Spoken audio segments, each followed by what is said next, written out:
the Cavalcade Theater, we present Henry Clay of Kentucky, an original radio drama by Garrett Porter, a story of the great American statesman who said, "I'd rather be right than president."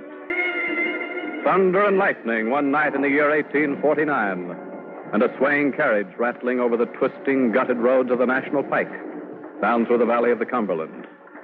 The driver, crouching, lashing his whip over the backs of his team, and behind him, huddled in a coach blanket in the rear of the carriage, a pinch-faced old man, hollow-eyed and haggard. He is Henry Clay of Kentucky. Faster, Tom. Faster. Yes, sir, Mas Henry. Get up there.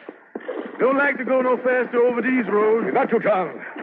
So little time to get there before the storm breaks. Yes, sir. Listen to that.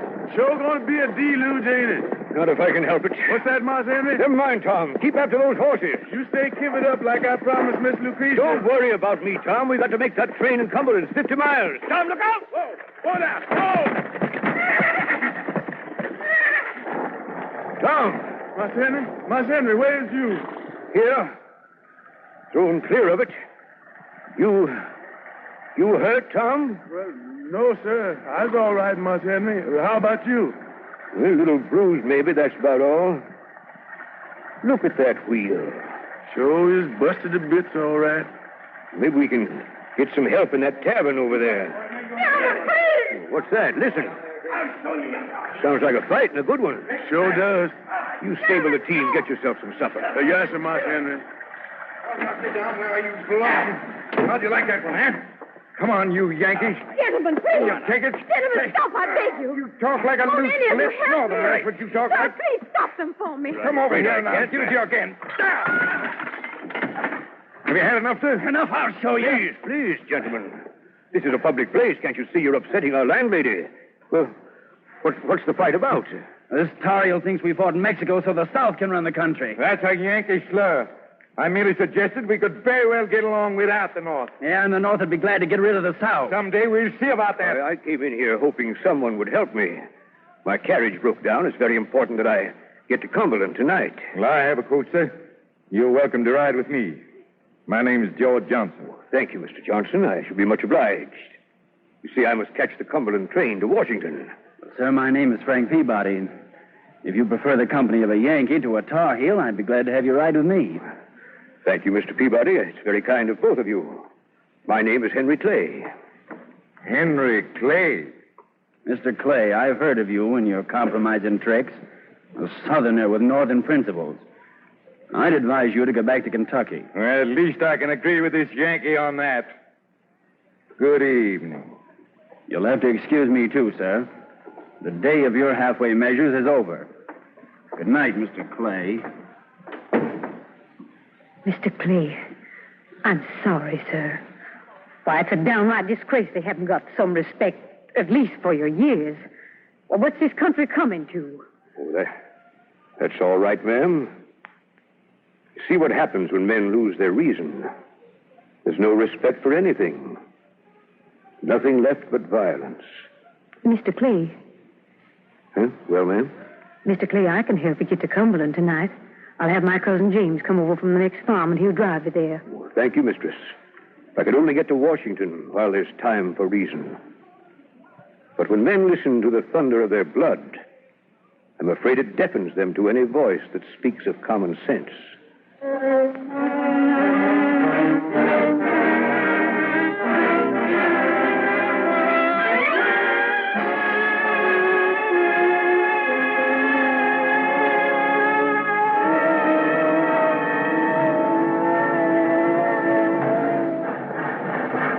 Tom, looks like you'll have to find a place for my baggage in the Ford car. I'll take care of it, Mas. Don't you all worry. You'll find me in the fourth seat there with that gentleman. Yes, sir. Senator Cass.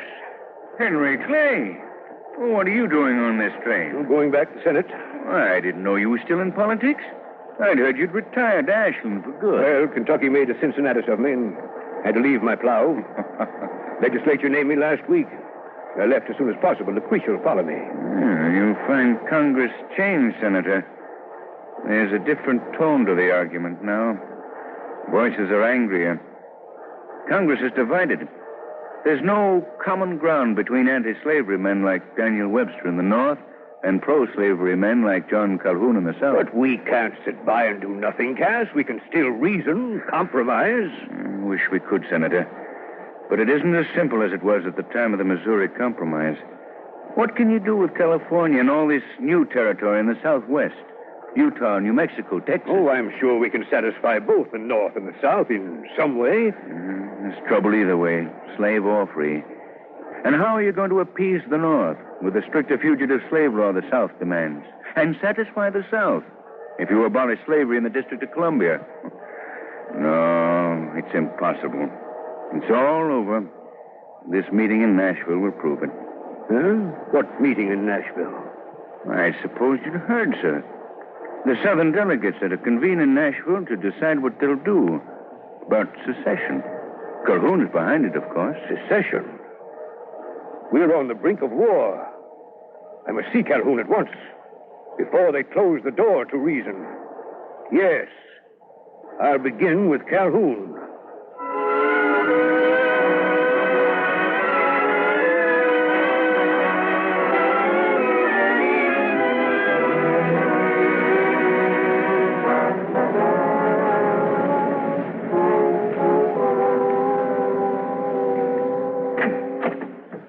Calhoun will see you now, Mr. Clay.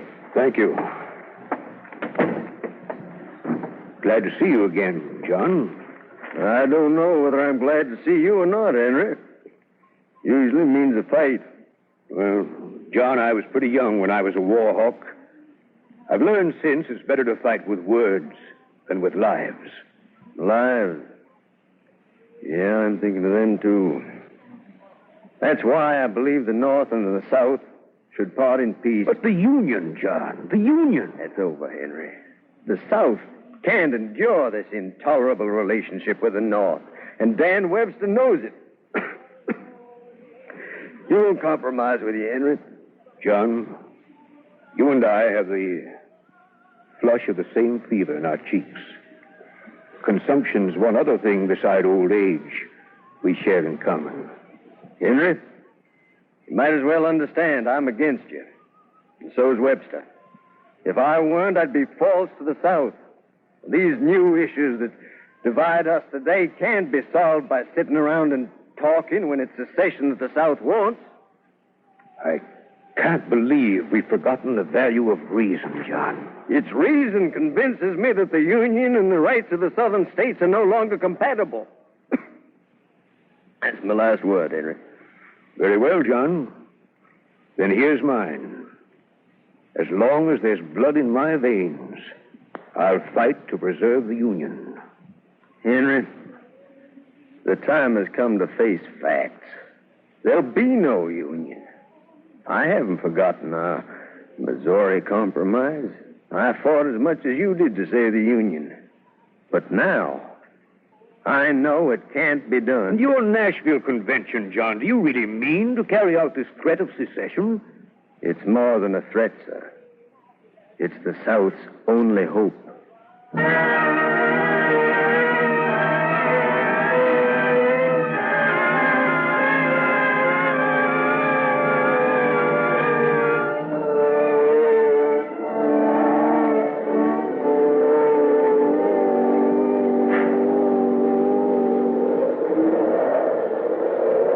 You really shouldn't be out here on such a stormy night, Henry. Oh, perhaps not, Lucretia. But this is my first chance to see the foundation of this new monument to George Washington. It looks firm, like Washington. He was a rock, Lucretia. The symbol of the foundation of our government. Yes. And this monument will be a symbol of our union, too. Not much of it now. But I can imagine how it'll look when it's finished. It should be something for men to see from what you've already told me of it. It took a war and years of trouble before they could agree on Washington and Union and all the rest. They had to give and take. The very Union was founded on compromise, Lucretia. Henry, I wonder, then, Huh? What, my dear? Why you don't go see Daniel Webster? Dan hasn't spoken to me nor I to him for 9 years. But aren't you refusing to compromise your own differences with Daniel Webster? I wouldn't think of waiting on him, hat in hand. Besides, Dan wouldn't compromise. You mean you won't, Henry? It would be a beginning. It might, Lucretia. Dan could help so much if he would. If I go to see him.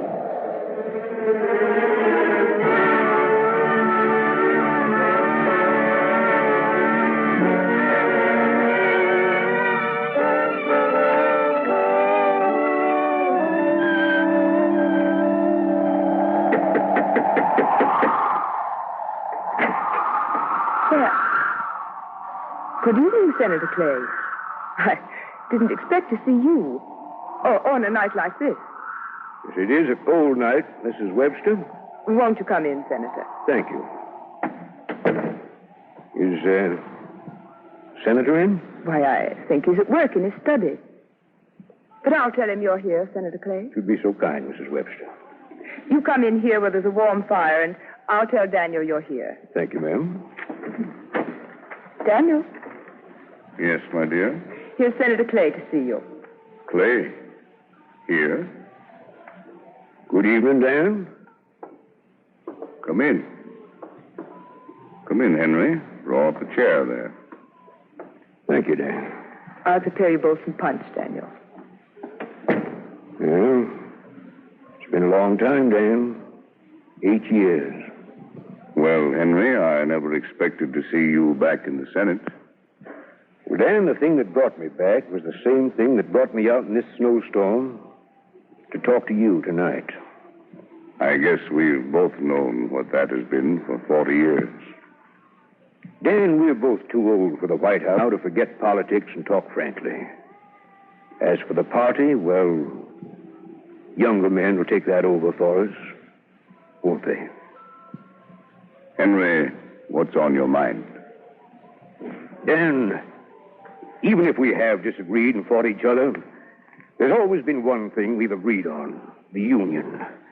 And now it's about to break up. Unless you and I compromise and make up and together persuade other men to do the same, our careers are about done. And I'd like to close mine by trying to settle these problems that threaten the Union. Here are your hot drinks, gentlemen. Thank you, my dear. And now I'll excuse myself. Compromise, huh? You were always one for that. But I'm not so sure. Oh, we've got to, Dan. Any one of the issues piling up today can disrupt the Union. I'm as aware of the danger as you, Senator. But will my constituents accept compromise? Will the South either give up? Issues divide men as they've divided us, Dan. They always will. But the problem is to find an issue to unite them. You and I agree on that, Henry. Compromise is the essence of democracy, because democracy is a give and take, surrendering differences and compromising for the sake of the Union. It was in 1787. It is in Congress, in every town meeting every day. But what compromise will work now? Where will we ever find one? Well, it seems to me the details are less important than the spirit of compromise, Dan. Give each side bargains, and if there's reason left, they'll take it. California free. Give the South an open chance at Utah and New Mexico. Abolish the slave trade here in the district. And give the South its fugitive slave law. But it's the spirit that counts. I think your plan should appeal to reasonable men, North and South, Henry. Reasonable men. Yes, it should, as long as reason remains, Dan. Must be a few reasonable men left. You and I must make them see reason. As long as the people prefer reason to violence, the Union is safe. Then, to the Union, Henry. To the Union, Dan.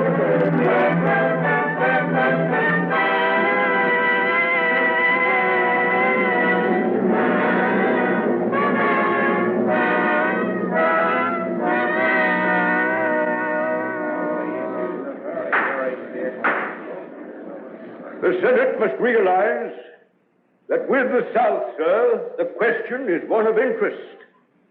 With the North, sentiment. On neither side would there be any sacrifice of principle. I see no safety for our country save in a union of hearts, which must come by mutual concession. I present the olive branch to both parts of this distracted and unhappy country. War and dissolution of the Union are identical.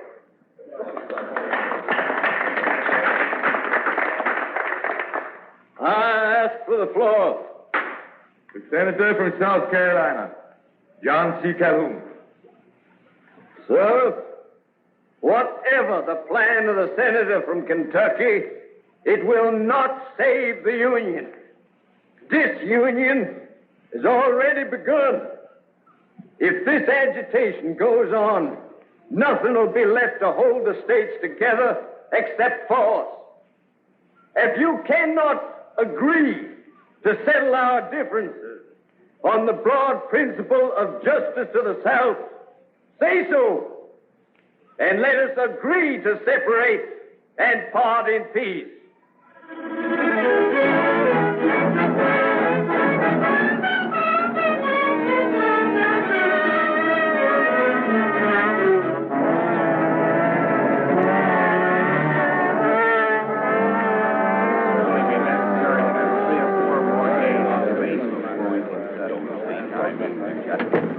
Marse Henry?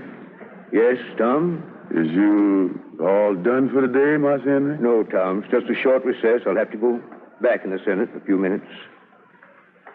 Please, Marse Henry, why don't you all quit for a while and take yourself a rest? Not yet, Tom. Not yet for a while. But, Marse, you've been in there since last winter.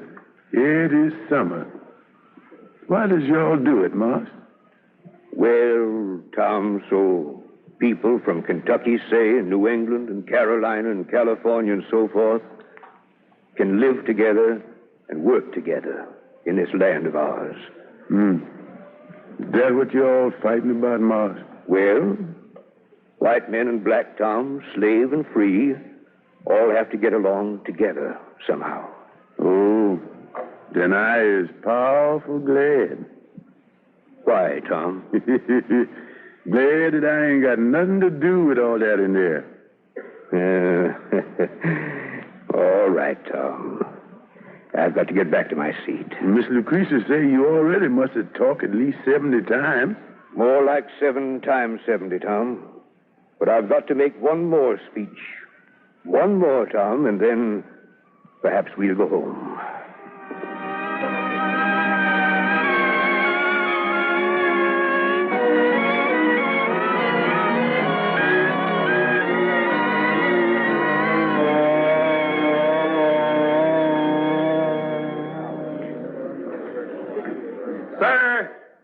This Senate has considered the compromise measures of the senator from Kentucky for months on end. Yet who favors it? Gentlemen from the South do not like it. We of the North do not like it. We said, and we still say, that slavery must and shall be abolished in all the territories of the United States. With that demand, there can be no compromise. There can be remind the Senate that the Constitution guarantees slavery in the territories. The senator cries the Constitution. The South will learn there's a higher law than the Constitution. Slavery must and shall be abolished. The senator from Ohio has the floor. We do not fear this stale cry of disunion, sir. Shall we give way to this outcry of the South? Never, never, never. We have conceded point after point, principle after principle, until duty and shame demand that we stop. Let the Southern states go. I ask for the floor. I ask for the floor. Senator from Kentucky. Sir, I ask the Senate to pause at the edge of the precipice before that disastrous leap is taken. As the last blessing which heaven can bestow upon me on this earth, I implore that if the direful and sad event of the dissolution of the Union shall happen, I may not survive to behold it. Sir, disunion will put us at the mercy of any foreign tyrant who would crush our every liberty. Gentlemen, you speak of the North or of the South. Sir, I owe allegiance to no South, no North, no East, no West. I owe allegiance only to the Union.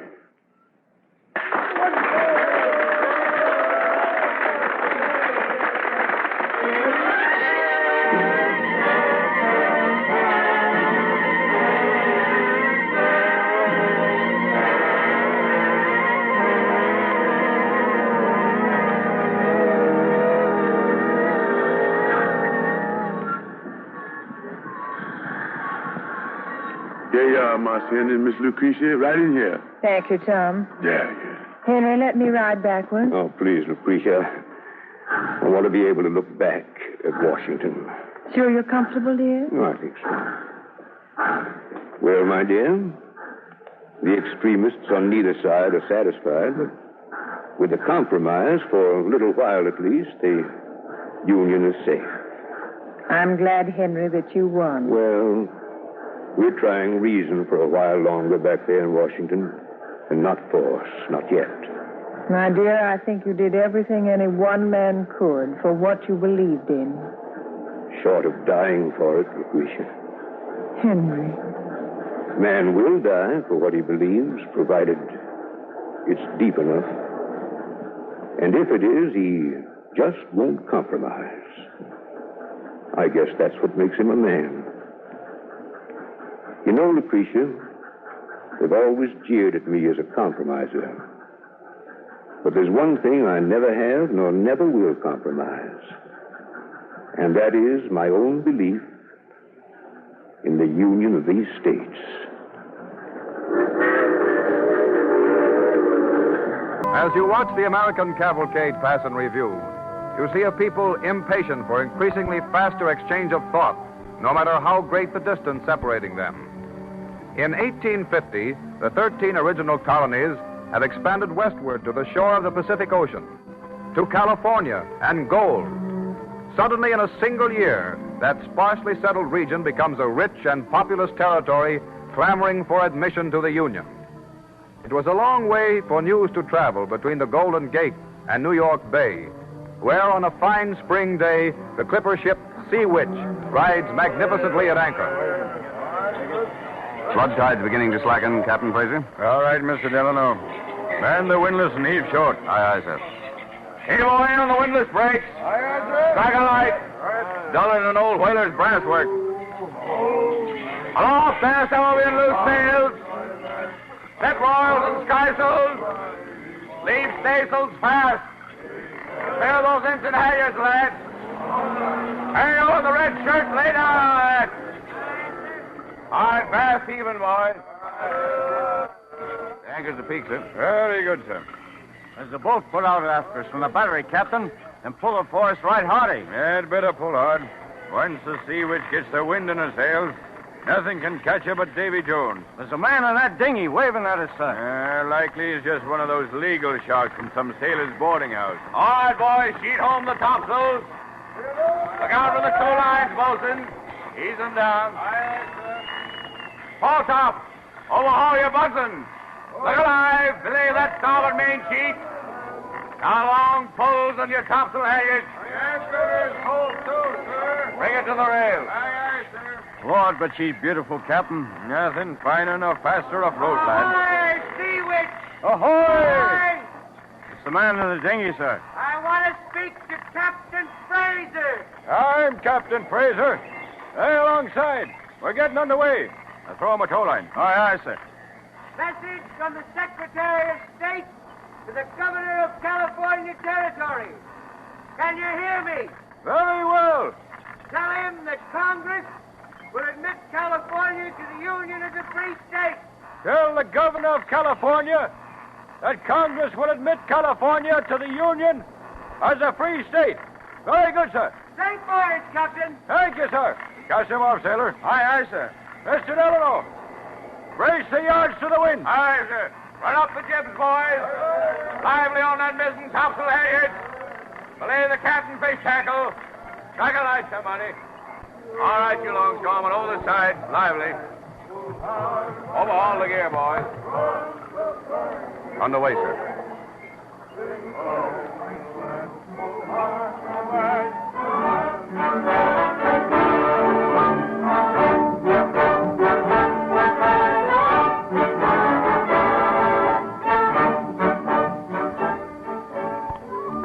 Driving hard southward in all weather, past the equator, into the Antarctic winter, the Sea Witch rounds Cape Horn, carrying every stitch of canvas possible, racing for California, the land of gold and opportunity. Land ho! The Golden Gate, Captain Fraser, the Golden Gate. Very good. Well, Mr. Delano, I doubt if many of the ships that left port ahead of us are in before us. 97 days from Sandy Hook is fast time. 97 days is a record, sir. It'll take good sailing and better luck to beat it, sir. It's been a good crew. You've got everything out of them. Pass the word forward, the company will give all hands a bonus. Aye, sir. Shall I make the longboat ready, sir? Yes. Man it with the lustiest lads aboard. And have it in the water before the anchor. I've got a message for the governor of the new state of California.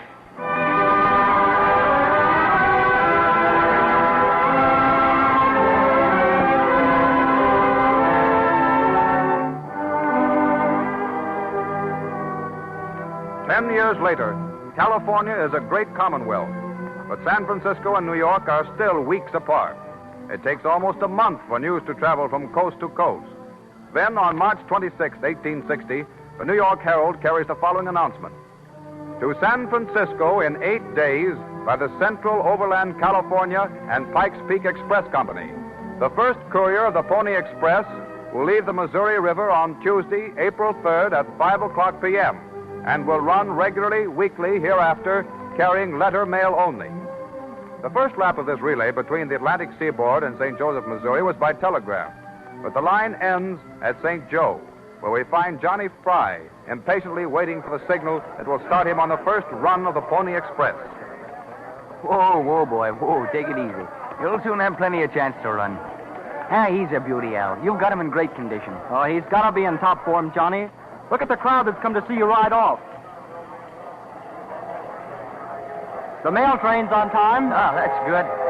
Say, you ought to be riding today, Al, instead of staying here in St. Joe looking after ponies. I'm studying to be a telegraph operator. You can't practice that on horseback. Whoa, boy. No, who'd want to? This is better pay. Maybe my job will last longer than yours. The telegraph's got as far as St. Joe already. Yeah, the other end's 2,000 miles away. Oh, they'll cut down that distance until you boys won't have any further to ride than across the street there. Well, right now, us riders have got to get a lot of words to Carson City. Hold his head up, Al. I'm mounting up. Whoa, boy, whoa.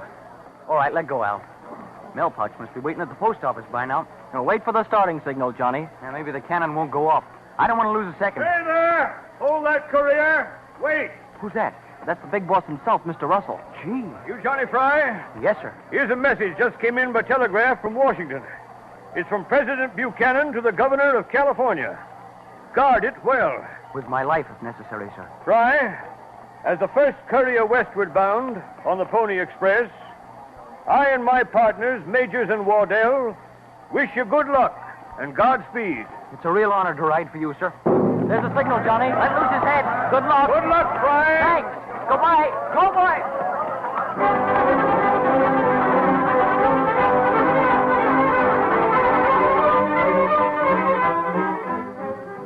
Johnny Fry is off on the first run, 75 miles on 3 horses.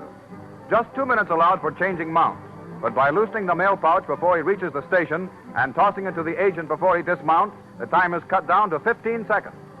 At the division point, the next rider is ready and waiting. Here he comes. Look at that kid ride. Right on time. Here, hold my horse. I'm mounting up. All right, here you are. Hello, boys. Hello, Johnny. Whoa there. Hey, how did it go? All's well on the road. Here's the mail pouch, Haslam. Catch. Got it. And watch his telegram. It's from the president. It's safe with me. Let go his head, Hank. Go on. Come on. Get on.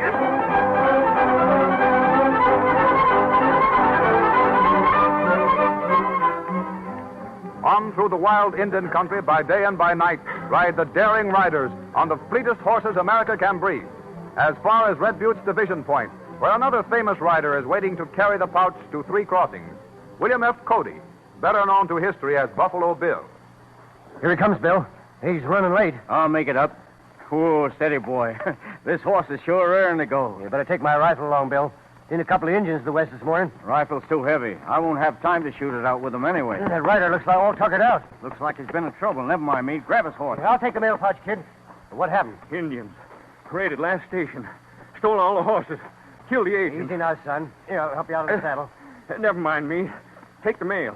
This message from the president. I got it, son. Come on, run. Only we're late. Look sharp for Indians, Bill. I'll watch you.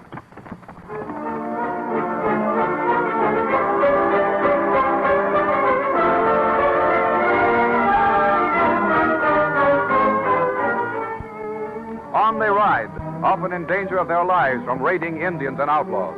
The fastest horses money could buy gave the Pony Express its speed and often saved the lives of its riders. On the first through trip, 9 days and 2 hours after Johnny Fry galloped westward out of St. Joseph, Missouri, a great crowd gathered in the streets of Carson City, Nevada, near the post office and telegraph terminal. Now, what's the matter? What's all the excitement? Express. Coming out of the east like a comet. Oh, rats, I don't believe it. Just some fool rider coming in from the mines. Does that sound like it? Here he comes. Don't seem possible. Clear the street. Look out for that pony. Whoa. All's well on the road. Here's your mail. Whoa, boy. Doggone if this horse ain't still ready to run.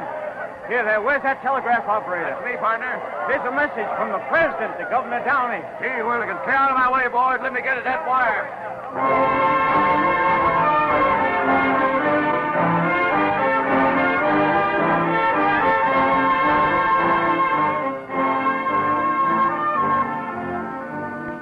Speed and endurance of man and beast, courage and devotion to duty brought the Atlantic and Pacific shores within 9 days of each other. But this once marvelous speed soon seems an intolerable delay. In the last month of 1860, Edward Creighton, an engineer, undertakes to survey a telegraph route between California and the Missouri River. On November 15, 1861, the Pacific Telegraph Company completes the circuit, and it is announced to the press of both seaboards. Here it comes, Chief. The first message from coast to coast. Who's it from, Al? I don't know yet, but it's addressed to President Lincoln. Gosh, all hemlock. All the way from California, quicker than you can wink an eye at a pretty girl. Here comes the signature.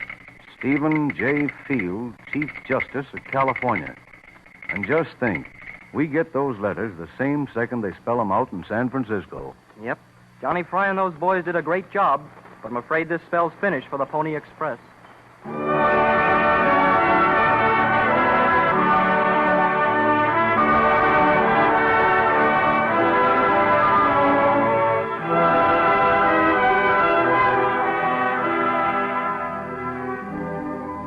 From the annals of the throbbing history of the West, the daring courage, conquest, and achievement of frontier fighters.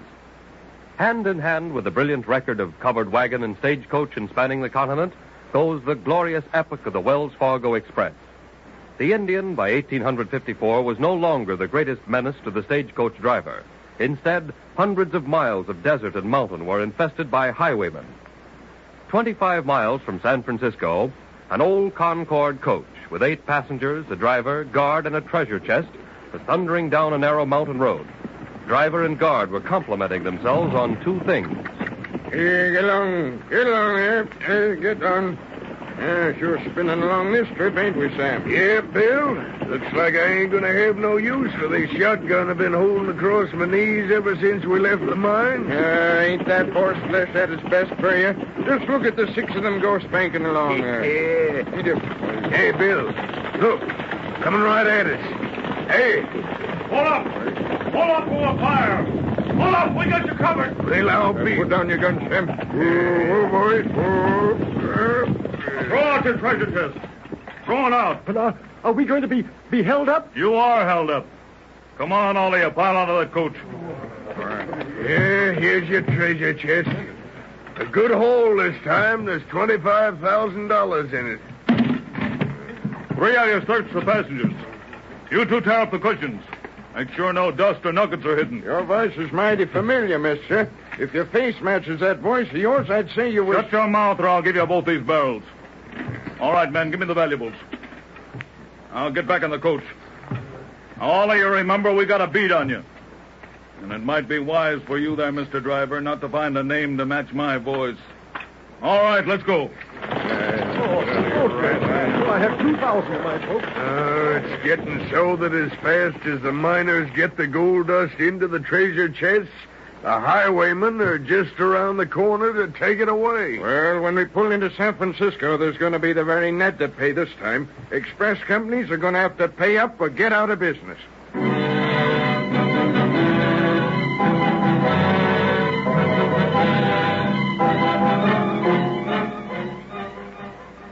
Wong, is Mr. Fargo in his office now? Oh, yes, Mr. Wells, he in office. Everybody in office. Everybody, Wong? Everybody from mines and business houses. All the same, everybody's everyone.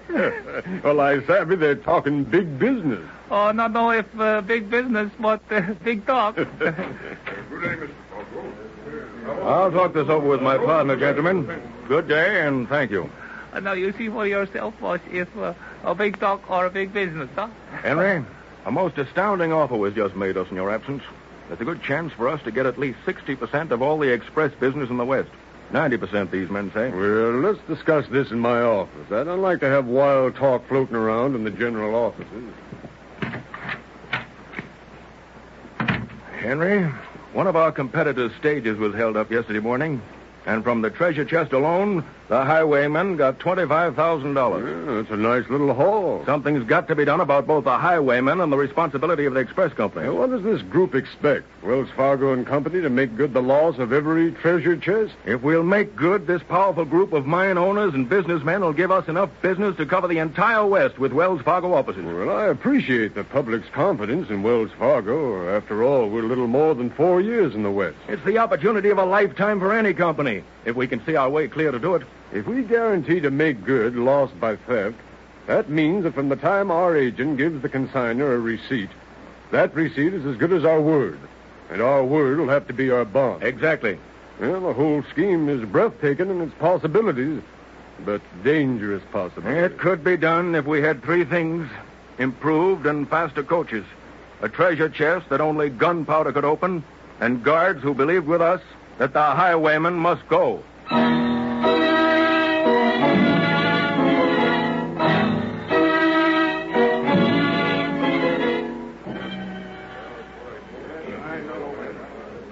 Now, men, Mr. Fargo and myself have agreed that you drivers and guards of Wells Fargo passenger and express coaches represent a new type of American manhood.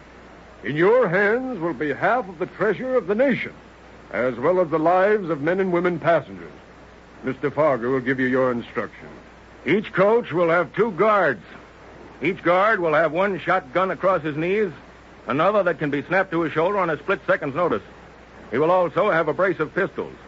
The treasure chest will be of 1/2-inch cast iron, heavily padlocked, and placed in a larger wood, brass-bound, heavily padlocked outer box. Your orders will be, first, think of the safety and well-being of your passengers. That means throwing out your treasure chest on demand, if it looks like a shooting affray. If it doesn't, it's your lives against the highwaymen. The future of Wells Fargo and the growth of the West is in your hands. Get going, and God bless you.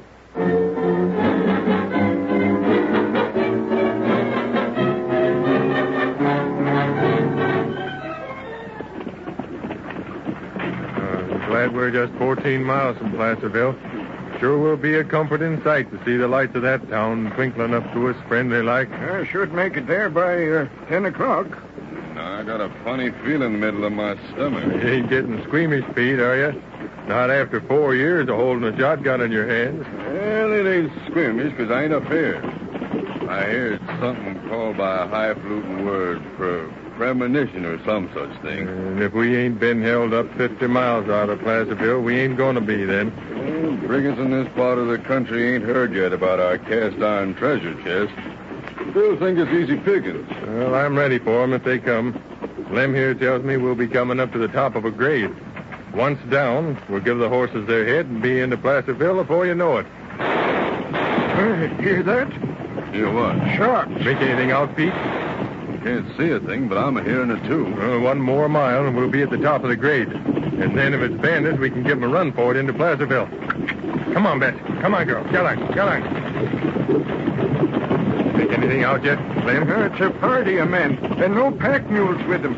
They're all cloaked. Highwaymen, get ready to throw out your treasure chest now. And not before I try and get to the top of this grade. They're gaining on us. I'd still like to let them have with both barrels. We got 8 ladies and 4 men in that coach. Don't think I can make the top of the grade in time. Maybe I better slow down before they open fire. And we got to think of our passengers. Halt! Hands up! Halt!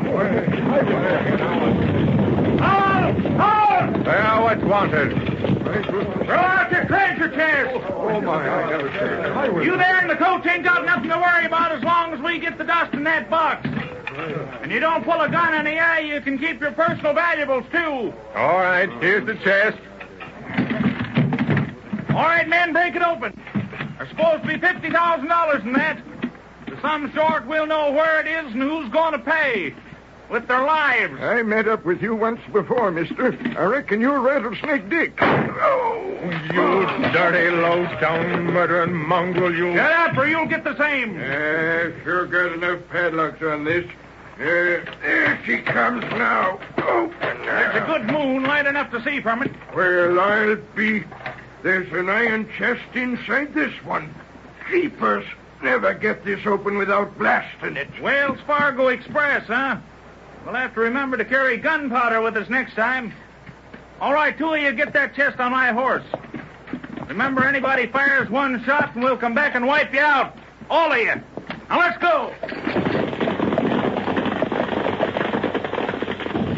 Well, now we know who did the holding up. And as soon as we get into Placerville, we'll get a Wells Fargo posse out after that gang. Well, we better all get back into the coach. We're going to string it into Placerville. Come on. Get on, you. Get on. And I'm quitting my job as driver for Wells Fargo and joining with the sheriff and the posse. Till we find Rattlesnake Dick, and I'm avenged on him, personal.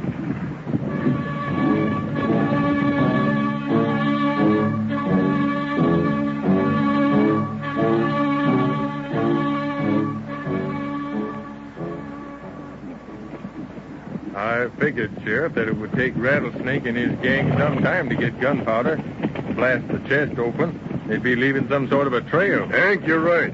That iron chest is the thing that's going to hang more highwaymen than anything else. And most of the time, we're going to recover the treasure, too. This is where we was held up. It's getting lighter all the time. Reckon we can pick up some sort of a trail. I reckon we will. Here's the marks of the coach and your horses. And here's their horses. Whoa!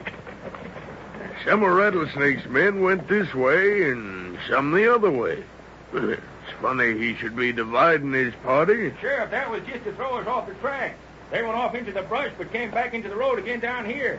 They all went off east. Must have been to their hideout. All right, Dan, you take the lead. Everybody follow Dan.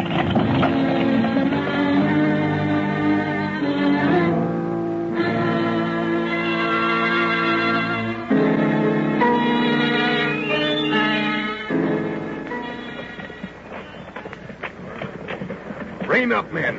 I hear voices. Sounds like a whole passel of men. Run for it and up the charge, then. That's Rattlesnake. They're blowing up the iron treasure chest. Steady your horses. There's going to be an explosion. Dismount, men. All on hands and knees through this sagebrush. When you're close enough to shoot to kill. This sure enough is a hole. I'll call out to Rattlesnake, and then you men start shooting, because they'll all do the same. Now, Rattlesnake Dick, surrender in the name of the late Dick. Surrender in the name of the law.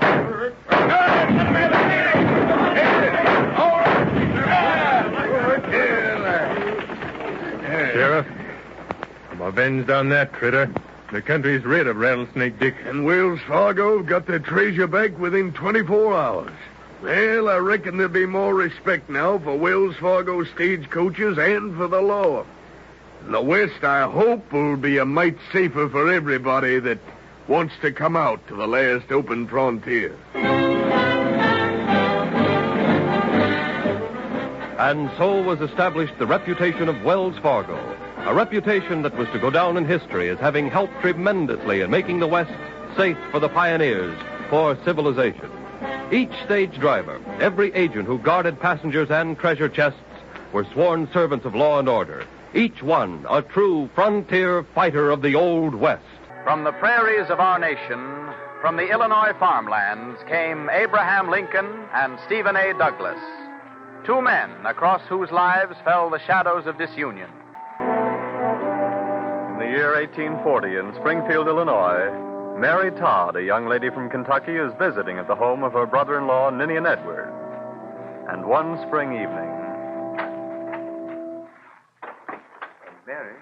Yes, Ninian? Abe Lincoln and Stephen Douglas are both in the parlor. Oh. What are you going to do about it? They've been courting you for some time now, you know. Mr. Douglas is a clever man, isn't he, Ninian? Douglas is a very smart lawyer, Mary. And Mr. Lincoln?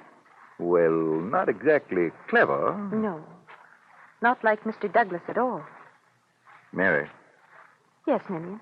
when are you going to make up your mind? Oh, I've already made it up. Good. Well, I'm glad to see you're sensible, Mary. After all, I suppose it isn't difficult to choose between Douglas and Lincoln. Ninian, Huh? I want to marry. I want to marry a man who's going to be president someday. Oh, so that's it. Well, Stephen Douglas has had his eye on the White House all along. I hope you're right, Mary. I know I'm right, Ninian. Just as I'm sure I know which one's going to be president of the United States.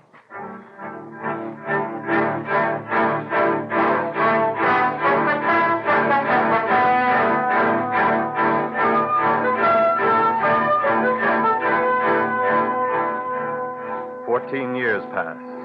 14 years, and at the end of them, Mary Todd, Abraham Lincoln, and Stephen Douglas are no longer young. For the nation, it is 14 years of compromise, distrust, and fear. In the America of 1854, secession is imminent. And to a United States Senate rent asunder in sectional conflict goes a new senator from Illinois, Stephen A. Douglas. Then, one day in Washington... Well, Senator Douglas, howdy. Howdy, Jim. Sit down. Sit down. Thanks. Well, what's new out in Illinois? Well, Senator, they're mighty riled up over your Kansas-Nebraska bill. Who ever heard of allowing the people in the territories to say for themselves whether they'll become a free or slave state? That's going to cost you votes. Not in the South. That's states' rights. And what about the North? That's where you'll hear plenty. Some say you've made a fatal blunder, Steve. Who, for instance, Jim? Well, I had a talk with Lincoln before I left Springfield. He does. Abe Lincoln. You think I have to worry about him? I'd worry a lot if I were you, Senator. Listen, can't you see you're just straddling? Still compromising with the South. And the North is looking for someone who'll come out flat-footed against slavery. And, well, it might as well be you, Senator Douglas. Yeah, and split the Democratic Party and split the Union wide open? No, my friend. My Kansas-Nebraska bill will save the Union. I'm right about this, Jim. I'm leaving for Illinois in a few days to prove it. Come along, you'll see I'm right.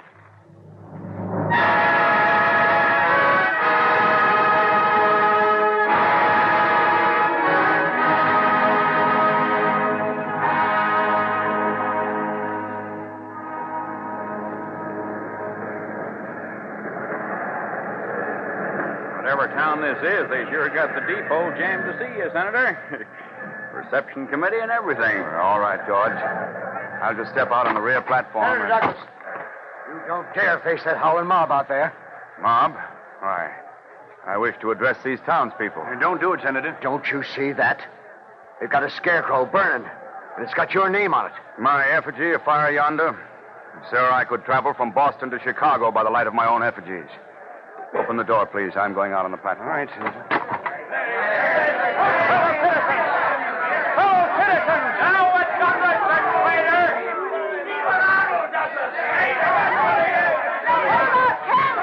What about Kansas, ma'am? Why, Kansas may have slavery if she wants it, but it will never be forced upon her.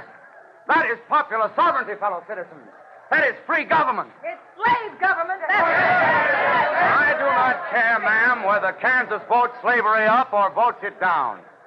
It's not for us in the North to say whether slavery is a blessing or a curse. Senator Douglas, you're a Judas. And there are your 30 pieces of silver. Please, come back in the car. This is all right, George. Perhaps I'd better open the door for the senator. Well, see what I mean, Senator? That's what they think of you and your Kansas-Nebraska bill in the North. Jim, I know that bill is right. I'll stand by it no matter what the consequences. But if it's right, sir, what about slavery? Slavery's a curse, George. Both black and white. Someday we'll stop it off. A curse, but you just said... Yes, I know. Privately, I can admit it's a curse, my boy, but not publicly. And all I say is, it's a good thing you aren't up for re-election to the Senate in Illinois this year. And as for the presidency... Now, this fight involves more than my office, Jim. More than my fame. The Union itself is the issue. I will not violate the Constitution to abolish slavery. I will not split the Union. The only power that can destroy slavery is the sword. Once that is drawn, no one can see the end.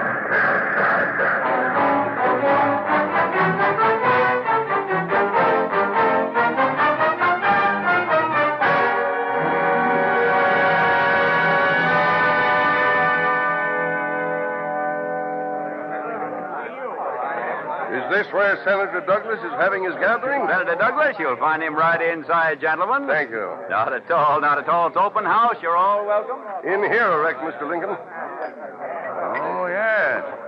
There he is. I'm glad to see you, sir. Well, I came to Springfield just to shake hands with you, Senator Douglas. Well, I'm glad to shake hands with you, sir. Well, right to see you here in Springfield, Mr. Lincoln. How are you, sir? Tolerable, thank you, Senator. You're going to speak at the courthouse this afternoon? I am. I'd like to divide time with you. You can have a rebuttal, of course. But, Mr. Lincoln, people came to hear me, and I want to talk with them. Why, then it might be necessary to reply to you there tomorrow, Senator. Mr. Lincoln, it looks to me very much like you're dogging me. Well, far from it. Matter of fact, I was going to suggest you dog me tomorrow. You're welcome to be present, and if you wish, reply. Mr. Lincoln, I accept. I shall be there. October 3rd, 1854. It's wrong to let slavery into Kansas and Nebraska. It's wrong to allow slavery to spread. The South is entitled to equal privileges for their property. Only if there is no difference between hogs and Negroes. I say Negroes are not property.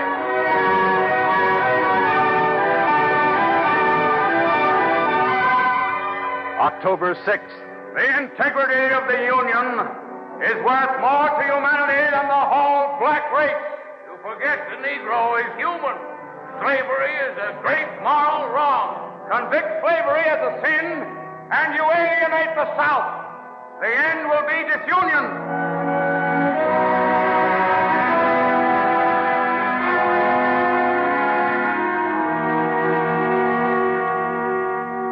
Washington, D.C., 1857. The home of Stephen A. Douglas. My dear, this is Mr. Herndon of Springfield. How do you do, Mr. Herndon?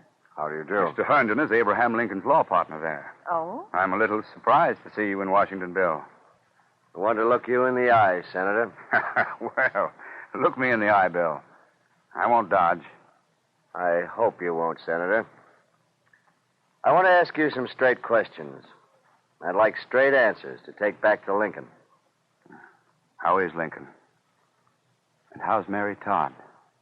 I don't see much of Mrs. Lincoln, Senator. But Lincoln? Well, I'll tell you, Senator. Lincoln's not in anybody's way. Not even yours. What do you mean? I mean the Supreme Court decision in the Dred Scott case. I won't talk about that, Herndon. The court ruled Congress hasn't any power to prohibit slavery in a territory. That's all. I see. Anyway, you're going to accept the Illinois Republican endorsement for re-election to the Senate? Herndon, Lincoln's entitled to that. He's the strongest man the Republicans have. Is he? Know what the talk is? In the East, the Republicans advised him not to run on the Illinois ticket for the Senate. Not to stand in your way. Thought you ought to know that, Senator. Give Mr. Lincoln my best regards, Herndon. Tell him the Democrats already want me as senator from Illinois, and the Republicans ought to back him. I think they will. Sure you don't mind Abe Lincoln running against you? I think Mr. Lincoln knows the answer to that.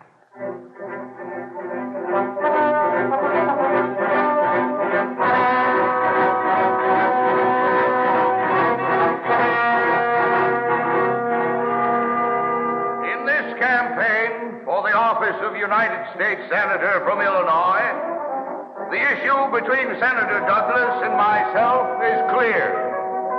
It is the extension of slavery. A house divided against itself cannot stand. I believe this government cannot endure half slave and half free. I do not expect the Union to be dissolved. I do not expect the house to fall.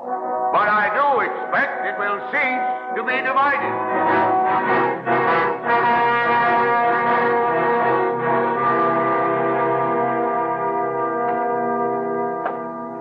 Adele, What is it, Stephen? I have a letter from Abe Lincoln. Wants to divide time with me during the present canvass and address the same audiences. Well, isn't it the usual custom to meet your opponent in debate? Yes, but that isn't it. Suppose Lincoln brings up the Supreme Court and the Dred Scott decision. I don't want to argue with him about that, and that's just what Lincoln hopes I'll have to do. But isn't there some question whether the Supreme Court was right?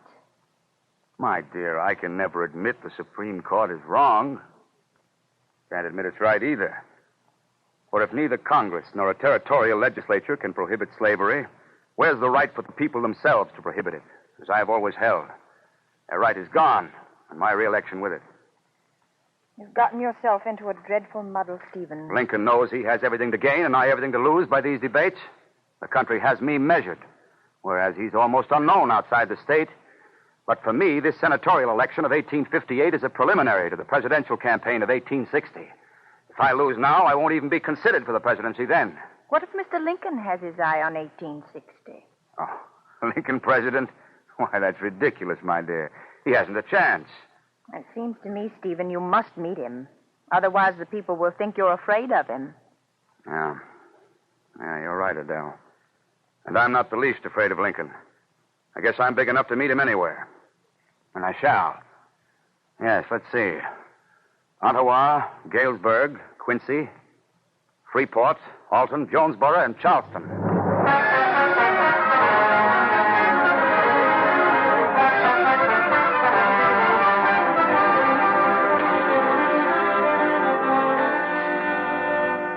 Freeport, August 27th, 1858. And let me say in conclusion, my fellow citizens, this is not the first, nor is it the last time I will face my opponent upon the same platform. I will take direct and bold issue with him, as I have here in Freeport and elsewhere.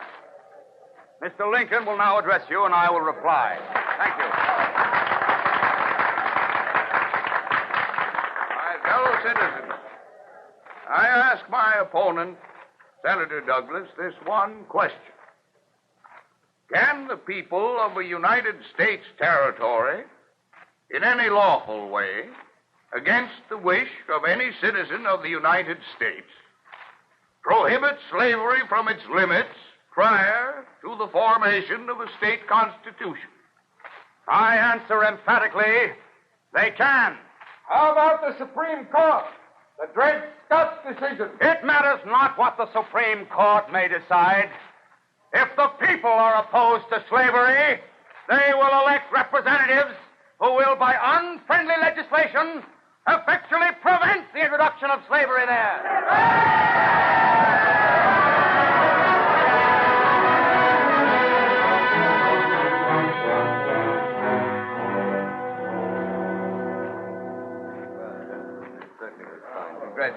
Congratulations, Senator. I really want Thank you, friends. Thank you for your kind words and renewed confidence. And now, if you'll please excuse me. Good night. Congratulations, Senator, on your re-election. Thanks, Jim. It was a hard fight, and I'm glad it's over. It was over at Freeport. Lincoln lost the election right there, and you won it by your answer. Yes, I suppose I reassured a few doubtful voters in Illinois. But I don't know if the South will ever forgive me, Jim. It was heresy to them. We've got a battle on our hands to get ready for the presidential campaign of 1860.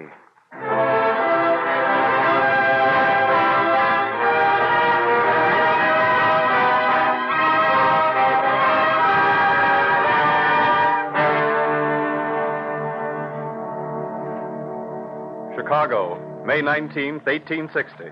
The Republican National Convention. Fellow Republicans, I give you for our candidate to the office of President of the United States, the man who will lead our party against the ramparts of the opposition entrenched in power, the man who has the courage to denounce a policy that threatens the Union.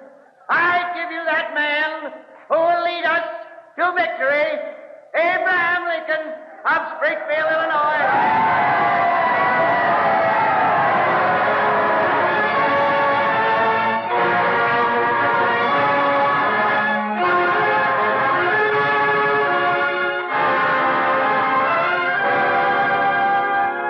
Baltimore, June 23rd, 1860. The National Democratic Convention.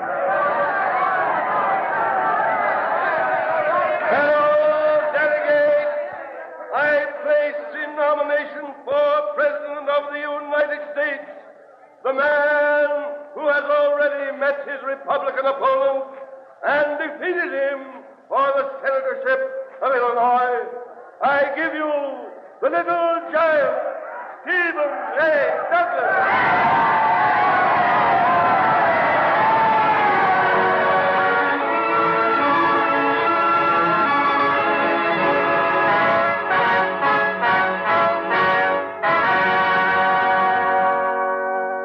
A few months later in the presidential year 1860, election night. All right, folks, the latest return. Latest totals for the state. For President of the United States, Bill, 21,000. Breckenridge, 29,000.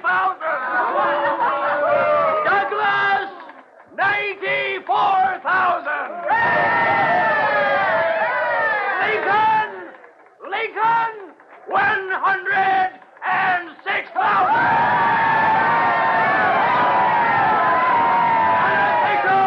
National returns indicate the election of Abraham Lincoln.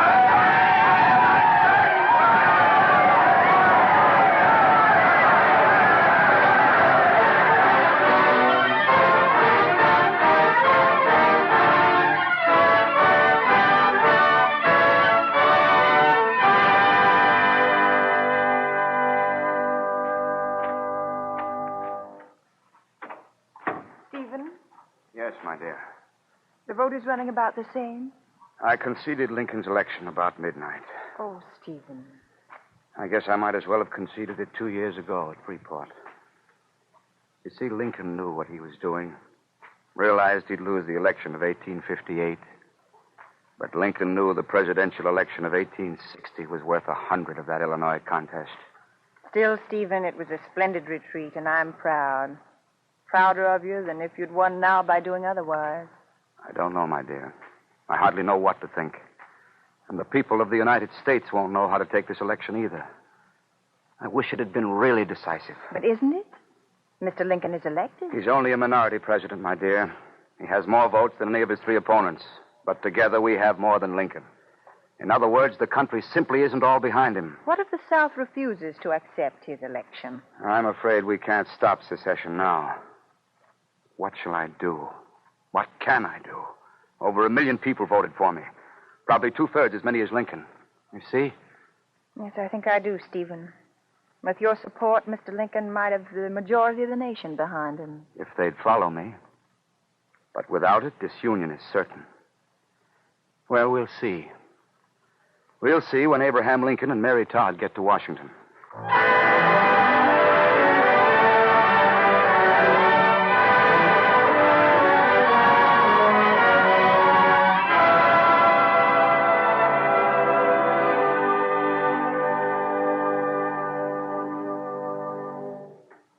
It was thoughtful of you and Mrs. Douglas to call on us, Stephen.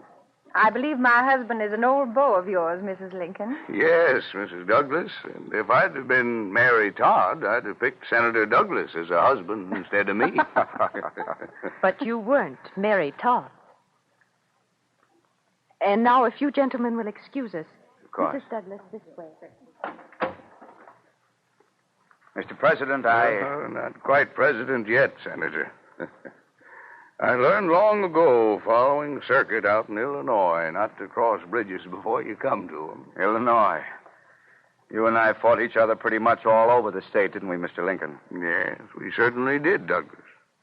Mr. Lincoln, I've heard rumors of trouble at the inaugural. I'd like to stand behind you on the platform. Well, it won't be the first time we've shared platforms, Douglas. No. But this time, if any man attacks you, he attacks me, too. I want there to be no question in any mind of where I stand. However much we've fought, we've never differed, have we? In our devotion and attachment to the Constitution and the Union? No, we haven't.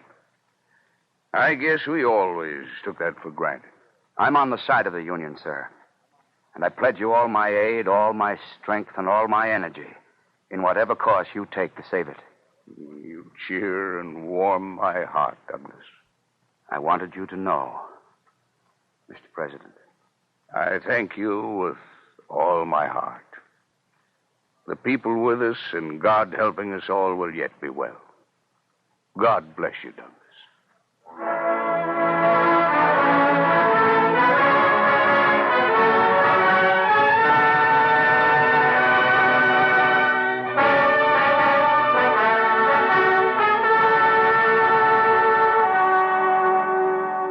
2 days later, a recently constructed platform before the unfinished Capitol building in Washington.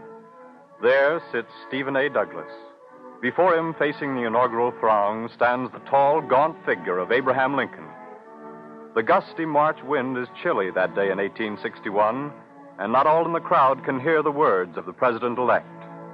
But there is one close by him who does, one who understands them, one who might have held the office of president himself, but who now holds only the stovepipe hat of Abraham Lincoln. Stephen A. Douglas, the little giant. We are not enemies, but friends. We must not be enemies. Though passion may have strained, it must not break our bonds of affection.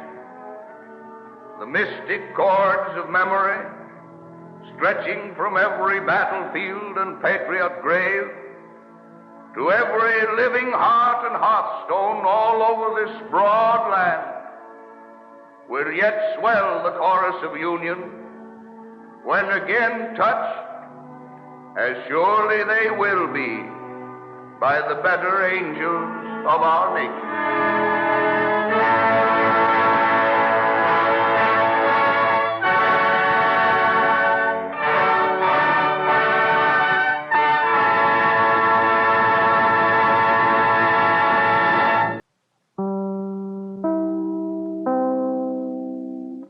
John Brown is a legend, but that legend was a man.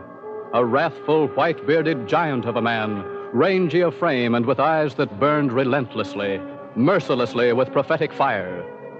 It was late in the fall of 1855 that John Brown strode into the territory of Kansas. There were a round dozen men lounging about the stove in the parlor of the Border Inn, and there were rifles across their knees. The innkeeper scurried to the door. Come right in, sir. I'll help with your boxes. I have the strength to do my own carrying. I thank you. As you say, sir. You'll be wanting lodging? I'll be wanting a plain bed for sleeping. You a preaching man? Hang the preaching. The words in the book were all to read. Well spoken. There'll be too many hypocritical Bible-reading free staters in these parts. I didn't catch your name, sir. Tava's my name, and I ain't no free stater. Well, sir, my name is John Brown. I read the Bible, and with the Lord's help, I aim to make Kansas a free state. Did you hear that, boys? So you're going to make Kansas free for the slave runners and abolitionists. Where do you aim to start, Mr. Brown? In Osawatomie, where my sons live. Well, boys, maybe we better break the news to Mr. Brown. Sure, tell him. Mr. Brown, take a look at this. A rifle, I believe. You're a smart man, Mr. Brown. Are you still aiming to settle in Osawatomie? That's right. Well, you ain't, because you won't live to get there. Mr. Brown. Hold your tongue. You can take these boxes now. My hands have other work to do. Mr. Brown. Take the boxes. Now, Mr. Tarver, listen to the word as it's written in the book. The Lord is a man of war. The Lord is his name. Thy right hand hath been glorious in power. Brown, I'm warning you. Thy right hand, O Lord. Hey, what are you doing? No! Thy right hand, O Lord, hath dashed in pieces the enemy. You'd best get a doctor for that man. I fear he may be badly cut. That I will, Mr. Brown. You may show me to my quarters now. There's much work for the morrow.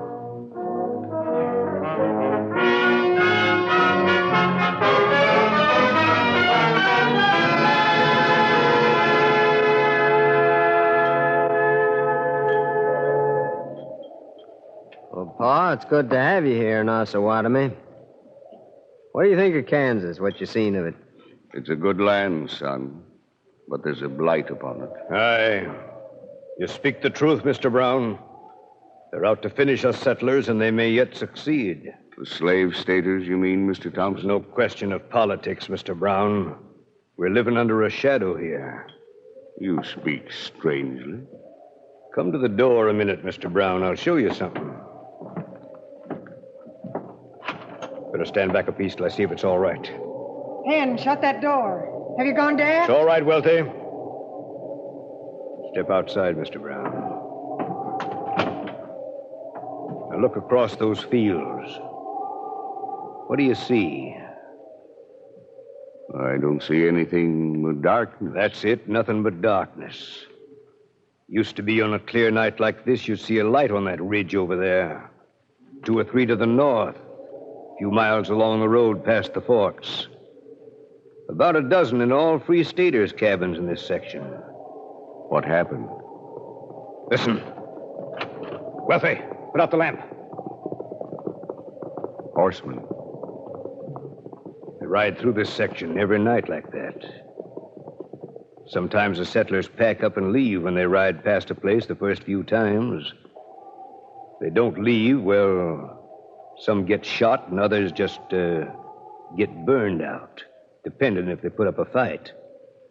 Who are the men who've done this? Some of them are hired hoodlums from the border. Some are settlers from these parts. They're the ones who burnt the town of Lawrence. Kansas is bleeding, Mr. Brown. Write down the list of those settlers, Thompson. Well, we know pretty much who they are. There's Doyle, he lives back of the forks, over on Potawatomi Creek. Prepare the list, Thompson. Write down all their names. It's part of the Lord's work.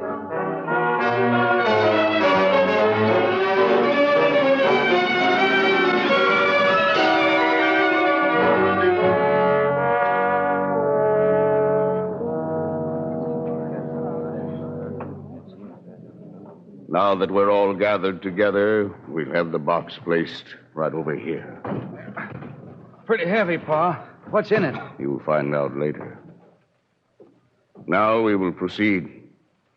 And without the women, if you please. As long as my husband's going to stay, I stay too. Very well, then. You will keep silent. Now I ask you men, how long do you think you'll keep your homes with the devil's terror abroad in this land? Maybe the army will help us. The army sent men to Lawrence. Did that stop them from burning the town? Now listen to me. We've gathered the names of those settlers over on the Potawatomi Creek.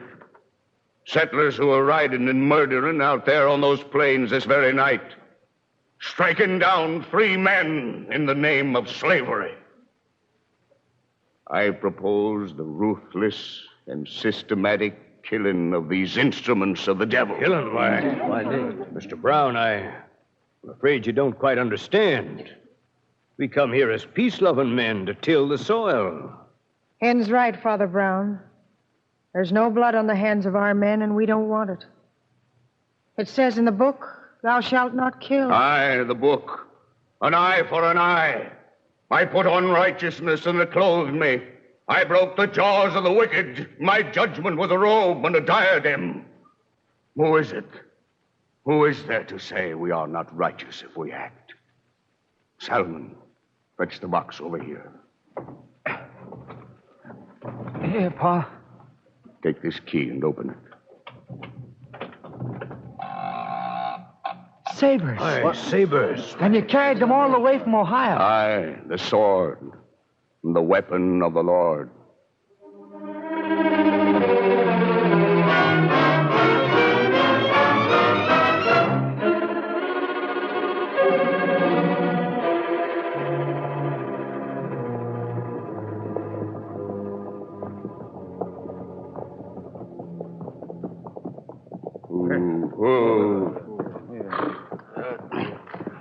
Sabers ready, men? Yes.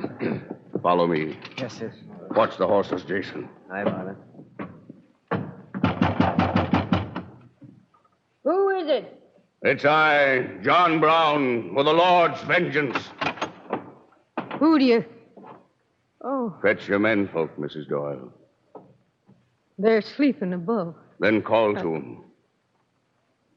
What do you want of my men? Call them. Well, Call them! Jonathan? Jonathan! Wake up, Jonathan!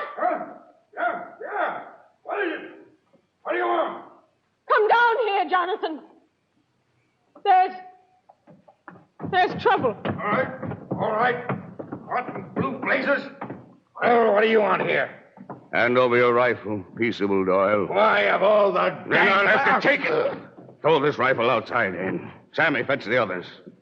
Your turn is first, Jonathan Doyle.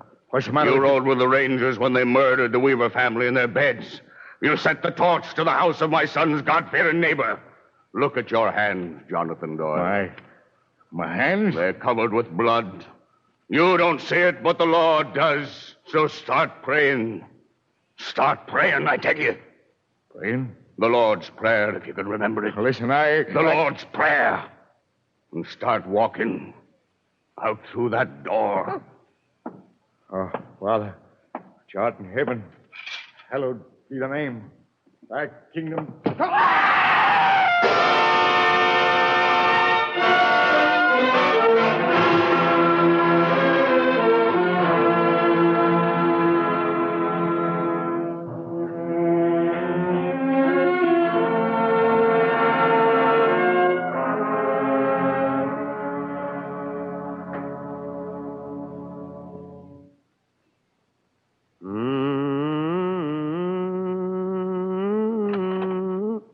Morning, Mr. Lincoln. Morning, James. The papers from New York, I put them on your desk, sir. Thank you, James. You reckon them papers will have more about that John Brown and all his killing of them folks out in Kansas?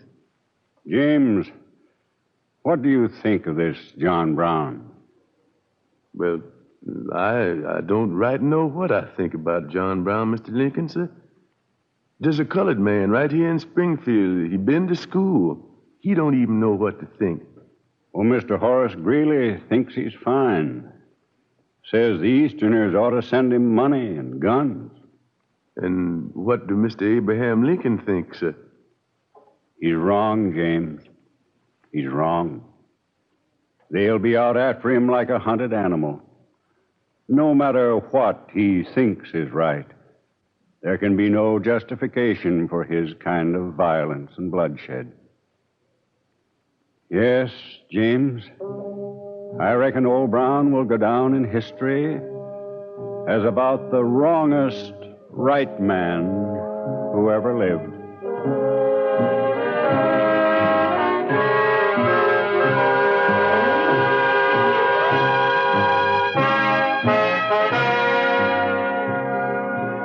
dead or alive. John Brown, murderer, assassin, arsonist, and traitor to the state of Kansas. Any information leading to his apprehension will be liberally rewarded.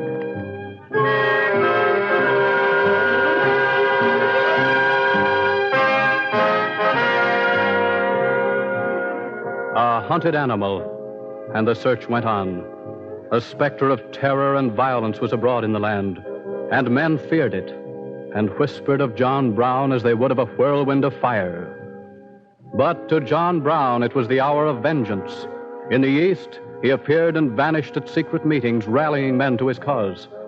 And the search was at its height in the summer of 1859, when a white-bearded old man who said his name was John Smith settled with his family on a farm in Maryland that nestled back in the hills that rose to the west towards Harper's Ferry. Good morning, Mr. Cheever. Come on, Miss Smith. How's things going out at the farm? Oh, fine, just fine. Here's the order for our week's provisions. You can just leave it if you like. I'll be coming out your way later on. I'll fetch them for you. Oh, no, you mustn't do that. I mean, just put them on the buckboard. I don't mind. As you say, miss. It's a right smart lot of provisions to carry that way. How many men folk you got out there, anyhow? Well, there's Father and the girls and my brothers. Well, there's a baker's dozen of us anyway. Well, they sure eat more than any family I ever heard of. Guess that's the way they grow up north. What state you say you all hail from? Pennsylvania, that is. By the way, here's a newspaper from Washington. Maybe your pa'd be interested. Tell him the item on page 3. Got it marked there. Goings on. Right around here.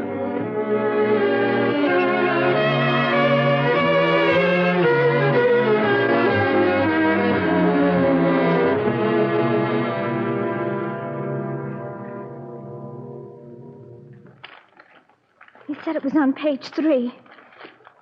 Here it is, Pa. To John Floyd, Secretary of War, Washington, D.C. Sir, I have discovered the existence of a secret association having for its general object the liberation of the slaves of the South. The leader of the movement is John Brown, late of Kansas.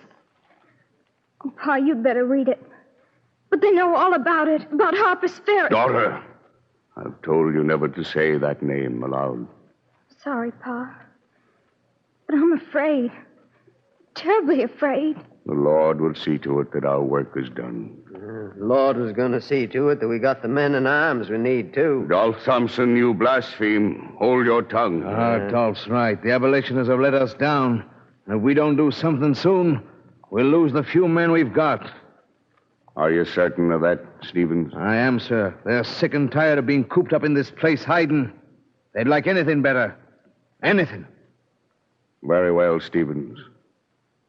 You may tell the men we carry out the original plan as regards Harper's Ferry tomorrow.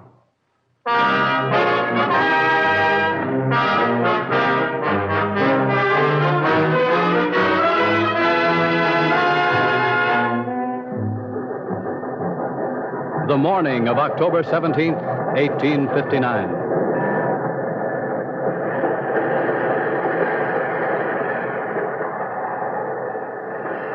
Hey, Phelps, what's wrong? We didn't send no word for number 16 to stop here. Ain't got no time to talk, Jerry. Send this telegram to Washington. Oh, well, what's the matter? Don't talk. Just send this message. Train held up 5 hours at Harper's Ferry by insurrectionists. Say they have come to free slaves. Leader says this is the last train to pass bridge east or west.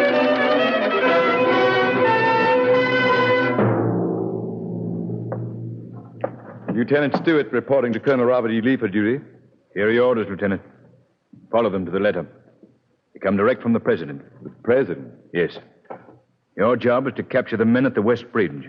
Alive, if possible. The capture of Brown himself is entrusted to me. You have your orders, Lieutenant? Yes, sir.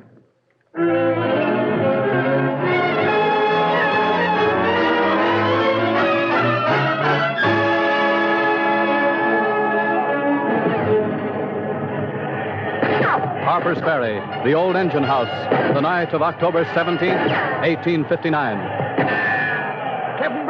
Yes, Caggy, what do you see? The troops are splitting, forming two cordons. They must be making way for the cavalry. There's nothing to do now but wait. I can't understand why we failed. I was so sure that the slaves would join us when they heard. The cavalry is coming into the enclosure now, Captain Brown. Stewart's dismounting. You better come up here and have a look. I will. Captain Brown! Captain Brown! You have your last chance to surrender. Send one man under a flag of truce. We'll admit him. Caggy, unbar the door.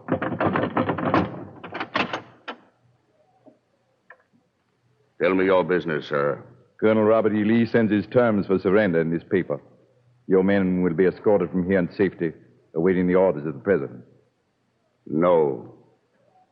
No, I prefer to die here. We'll deliver your answer to Colonel Lee. What did he say? He won't surrender. Captain Brown! Yes? The crowd outside, they're pouring through the gates. Coming this way. Stand down there, Caggy. We'll meet them at attention.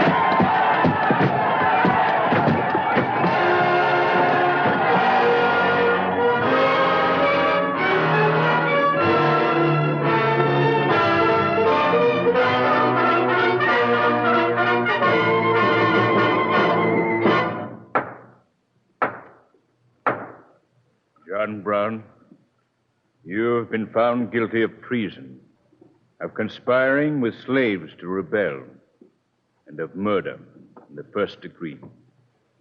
Have you anything to say why sentence should not be pronounced upon you? I have, may it please the court, a few words to say. Had I interfered in the manner which I admit has been fairly proved, had I so interfered in behalf of the powerful, the intelligent, the so-called great, or in behalf of any of their friends, and suffered and sacrificed what I have in this interference, it would have been deemed all right. Every man in this court would have deemed it an act worthy of reward rather than of punishment. But because I did what I have done in the name of those who are helpless and oppressed, it has been called by another name.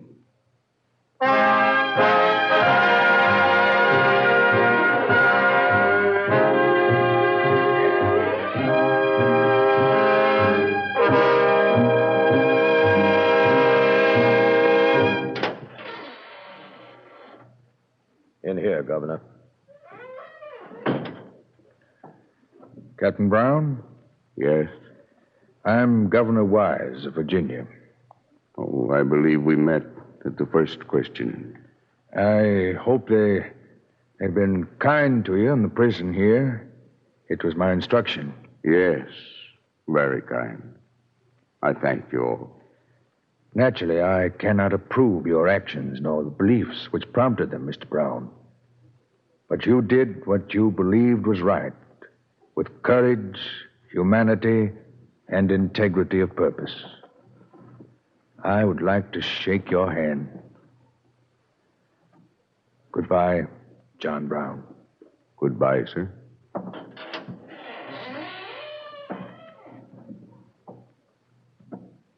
Are you ready, Captain?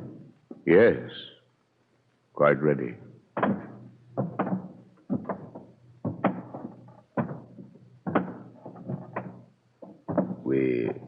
We go out this way, Captain Brown.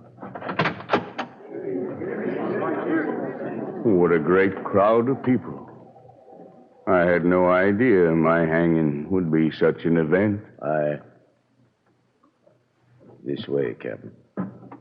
The scaffold is well made. You're a Virginia pine, I believe. Here's your prisoner, Sheriff. Stand over here, please. Certainly. No, wait. Don't put the blindfold on just yet. Well, what is it? Nothing. Just the hills from here. in the morning sun. God, this is a beautiful country.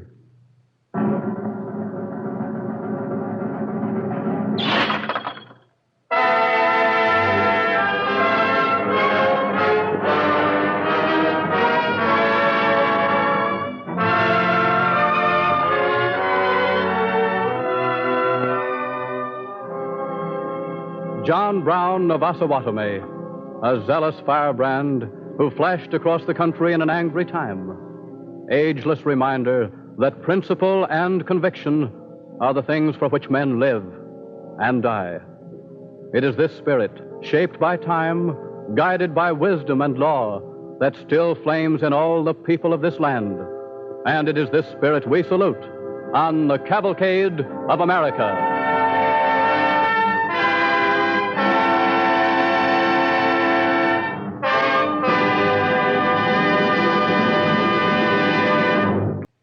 This is the National Broadcasting Company.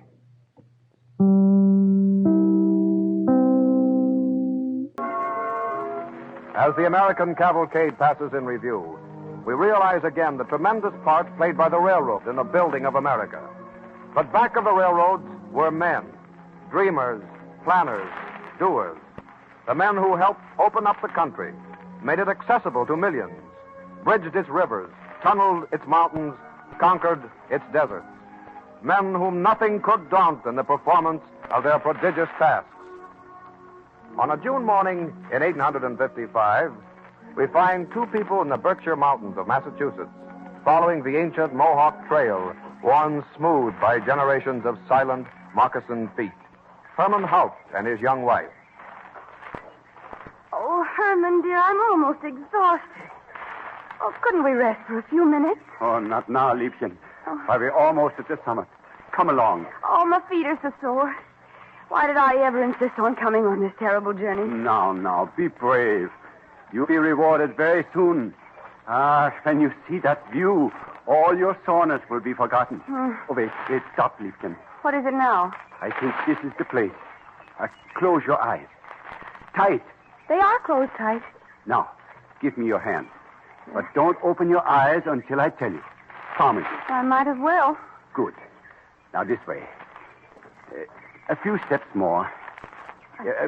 Wait till I push this little tree out of the way. Now, open. Herman. Uh-huh. Oh, I've never seen anything so lovely in all my life. Oh, those blue hills away over there. They are on the far side of the Hudson River, Liebchen. That is Albany through there. Oh, it's wonderful. And yet this beautiful Hoosac Mountain where we are standing is like a great iron gate shut against the further growth of Boston. Well, how do you mean, Herman? See, where the blue becomes very faint and cold. Mm-hmm. Beyond there is the Mohawk Valley, the great natural highway to the west. Down it rolls all the produce of the farms, the trade and commerce of Ohio, Indiana, Iowa. Oh. But what happens when this great flood of goods reaches the Hudson? I tell you, instead of coming straight on east, a good part of it is deflected by this mountain and goes down the river to New York. Can't anything be done about it? That is why we are here. Something can be done, and your husband hopes to be the man to do it. I am going to build a railroad tunnel as straight as a die, 3-4 miles long, right beneath where we are standing. Through all this terrible rock? Under this mountain? Yes, my dear. It will be the most difficult piece of engineering ever attempted, for no one has ever driven a long tunnel through hard rock before. But I think I can do it.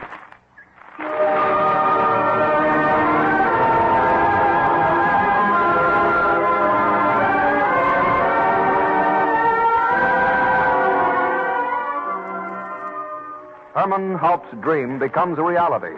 The construction of the bore begins. Years of disappointment and discouragement follow. Incredible bad luck dogs the undertaking. Heartbreaking, time-consuming obstacles are met. In 1862, under the Golden Dome of Massachusetts Capitol, the State Railway Commissioners interview an energetic, wary engineer named Thomas Doane. Mr. Doane, work on the Hoosac Tunnel has now been stopped for over a year. I know it, sir. Herman Houghton and his company did a good job with the tools he had to work with. He didn't quit. He was called away to a government position. No man could have done much better. But that Hoosac nightmare is too big for any single man or any single company to handle. Exactly what we've all decided, Doane. But the tunnel must be finished. It now involves the honor, the reputation of Massachusetts. And just how do you propose to finish it, Mr. Commissioner? The state will finance the work. And we hope you will accept the position of chief engineer. You flatter me, sir. Will you do the job, Doane? Can you do the job? Can any man do the job? It can be done, gentlemen. But it will take practically unlimited capital and unlimited time, unless... Unless what? Unless a more practical, efficient mechanical drill can be invented than any now in use. And unless some better blasting agent than black powder can be developed. This job isn't only a question of men, gentlemen. It's a question of men and tools. Nonetheless, I feel we are to be congratulated on one thing. At least we have found the man. What do you say, gentlemen? Indeed, we have.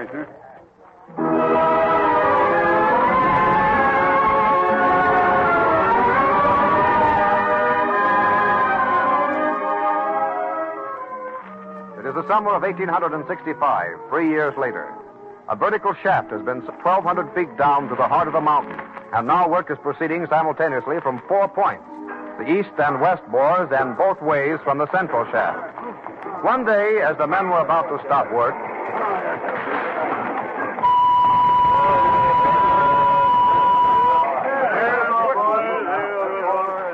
These blame drills ain't worth shucks, Ezra. I don't know why we go on using them. Because, bad as they are, they're downside better than hand drilling.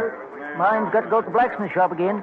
It'll be years before they finish this tunnel if they have to stick to these. Yeah, what's the trouble, Ezra? Oh, another drill gone to its last reward, Mr. Doane. Well, you're just in time to see an experiment, boys. Call the others round. We'll see if we haven't got something that's going to help us. Sure. Hey, boys, come on over this way. All right, Mr. Burley. We'll let you make your demonstration here. And the severest critics you'll ever have all around you. Just the ones I want to convince, Mr. Doane. All right, boys. Can you all hear me? Yes. This is Mr. Burley. He says he's perfected a compressed air drill that is more efficient and more economical than the ones we've been using. Well, it couldn't be worse. Well, that's what we're going to find out. All right, Mr. Burley. There's a big piece of rock there. Suppose you start on that. All right, Mr. Doane. Is the air pressure on? All ready back there? All right, sir. All right here. Yes, it's on. All right. Here goes. Where? Look at that. Hey, look at that. Goes right on through us. Want to see any more, Mr. Doane? No, I'm satisfied, Mr. Burley. This is 5 times faster than any drill I've ever seen or heard of. Why, this drill will cut our work in half. Sure will. Let's see that, Mr. Doane. Now, if we could only find something that had more punch to it than black powder, we might get this tunnel finished before it finishes us.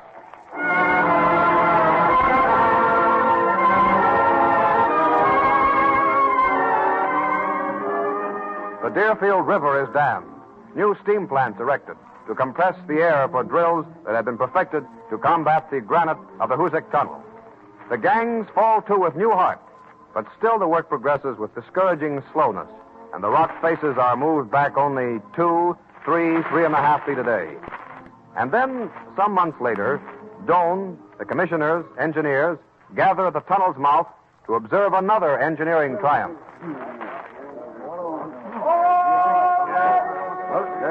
Well, I tell it about ready, Mr. Doane. Well, waiting. All right, steady all now. We ought to hear it any second. And if it does all I hope for it, well, it'll be the grandest anthem I'll ever hear. Oh, she's coming. How do you know, Ezra? Oh, get mighty sensitive working in a tunnel. Kind of psychic, you know. Listen.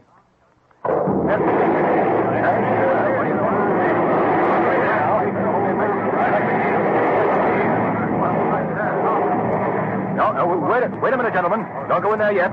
The fumes are bad. Mr. Doane! Mr. Doane! Yes? How is it? Does it work? Work! We reckon it does work. Why, that one shot has done more in 1 second than the whole drilling gang could do in a week.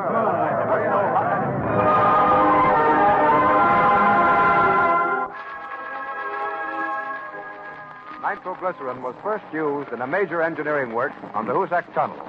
And with its use, the problem of the great shaft underneath the Berkshire Hills was solved.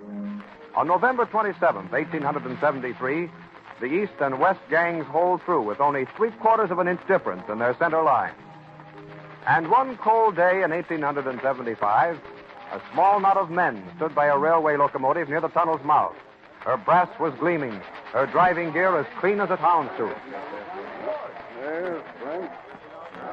Well, yes, we're all ready, gentlemen. Might as well climb aboard. Just a minute, Don. Who's going to have the honor of driving the first train through? Why, old Bill up there in the cab, I suppose. Well, I think that the commissioners will have a word or two to say about that. Am I right, gentlemen? Tom Jones, this job took 19 years in the doing. It's done. And if there's one man who deserves the credit, it's yourself. Absolutely. Hey, Bill. What is it, sir? Get over there with your fireman. Mr. Doan is going to take the throttle. Why, Mr. Commissioner. Go on, Tom. Get up there. All right. All aboard, the rest of you.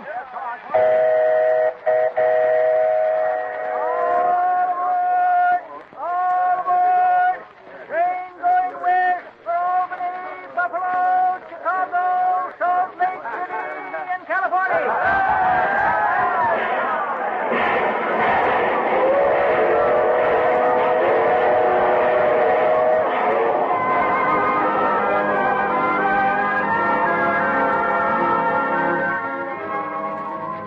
The willingness to tackle any job, however big, the technical skill to master it, the stubborn determination to see it through, no matter what the obstacles. These qualities built the tunnel under the Berkshires.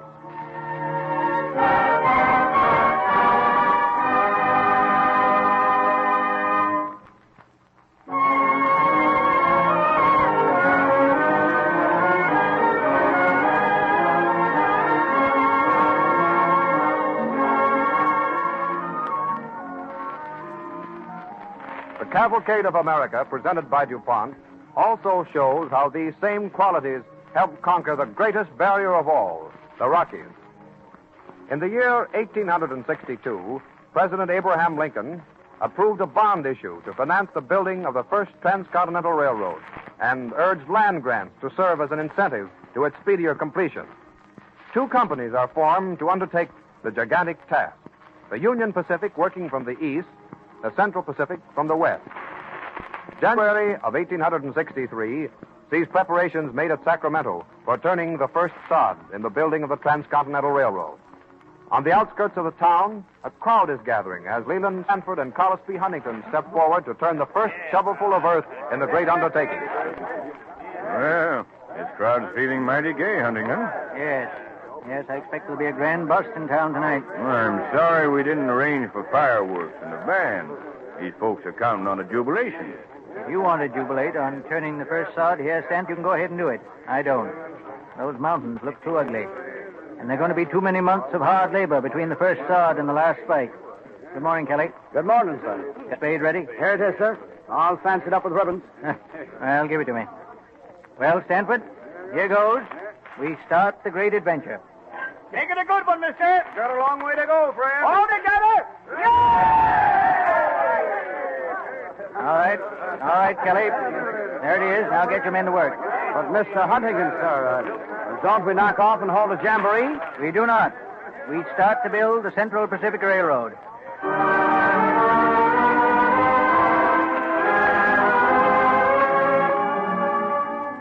The Central Pacific started at Sacramento, while on the other side of the Rockies in Nebraska, we find in the summer of 1866, the great drive to shove the iron rails westward has begun in earnest.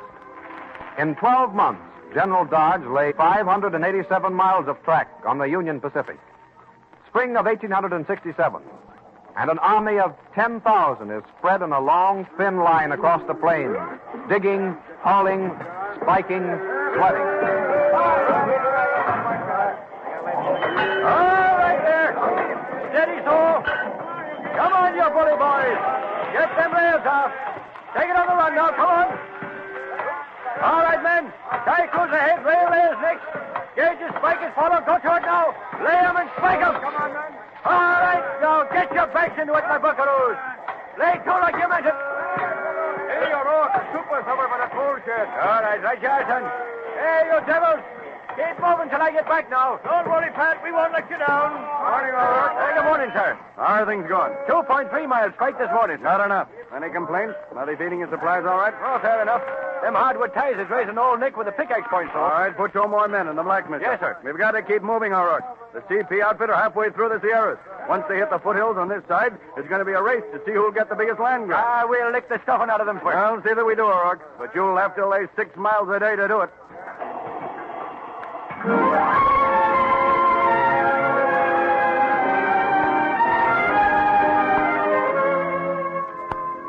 In the passes of the Sierra Nevadas, in the spring of 1868, an advanced engineers' headquarters of the Central Pacific, a young engineer enters the room where his chief is closeted with Collis P. Huntington. Well, hello. What brings you up here, young fellow? Bad news, sir. Slide in Headache Gulch this morning. Wiped out 5 miles of grade completely. Why no one was killed is a thumping mystery. Well, how did it start, Steve? Oh, this last thaw. The snow started moving, and that rotten rock came sliding after. Doesn't matter much what caused it. The important thing is, how bad is it? The tracks are covered 25 feet in some places, Huntington. It sure is a pretty mess. Sounds like it. Oh, the UP got the brakes on this job. Well, what do you men say? It's part of the game, that's all. And we've had something of this sort coming to us. Things weren't marching too pretty. Yes, sir? Yes. Grab a horse and go up the line. Tell every foreman to keep only a skeleton crew. Send the rest of his gang back here. Each man brings his shovel. Tell McGonaghy to get that steam scoop of his turned around somewhere and get his baby back down the track. Beat it. Right, Chief. Pick up as many men as you can and start working from the other end. Oh, and get a horse trail through as soon as possible. See that telegraph line's repaired at once. I'll take care of things at this end. Right, Chief. And if these mountains think they can lick us, they've got another thing coming. Come on, Mr. Huntington. This is going to need us all.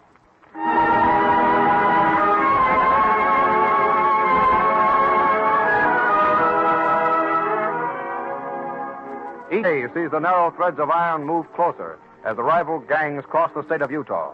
The entire country becomes interested in the race between the Central Pacific and the Union Pacific. North, south, east, and west. It is the topic of the day. In a San Francisco club. Oh, Mr. Sanford. What's the latest news? 6 3/4 miles yesterday. Better than the UP has done to date. Holy smoke, man. How do you do it? Don't have to do a thing, my friend. The men have got the bit in their teeth now and are just beginning to make things hum.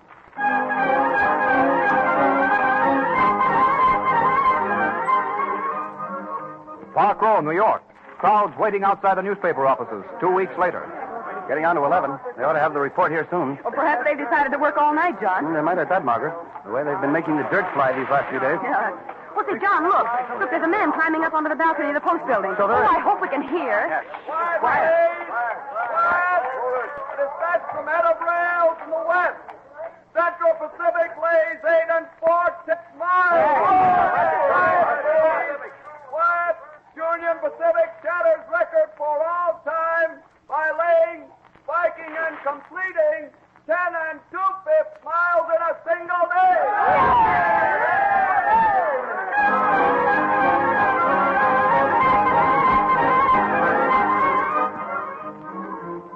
And in Washington, D.C. But do you realize what is going to happen, Mr. Secretary? Neither of the railroad companies have received any orders to stop. And each of them, sir, has every intention of going on building indefinitely. You don't tell me. Oh, I do tell you, sir. Now, this is no laughing matter. This is serious. These two companies are building alongside each other. They won't stop until the CP is at the Atlantic and the UP at the Pacific. It isn't as bad as that, my friend. As a matter of fact, they've made their decision already. I've recently heard from General Dodge of the Union Pacific, and he says, we have made an agreement to join the tracks on the summit of Promontory Mountain near the Great Salt Lake in Utah. All that we need is to have the agreement ratified by Congress. That will be simple, Mr. Secretary. Congress will be glad the matter is settled. I only wish I could be present at the wedding of the rails at Promontory Point.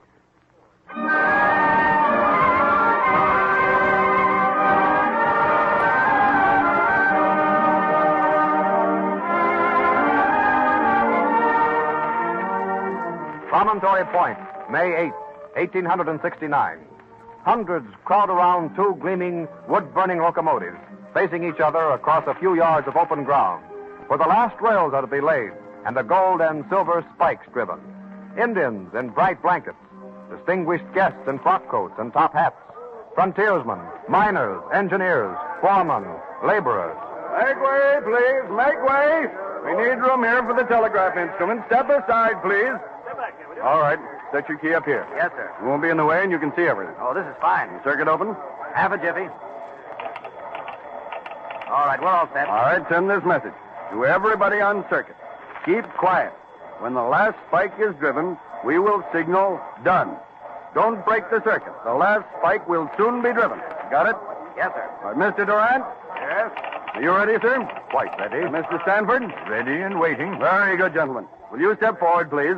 Will you take this hammer, Mr. Durant? I believe you are to administer the first blow. This, sir, is the spike. I hope I hit it. There you are. Send the message. Done.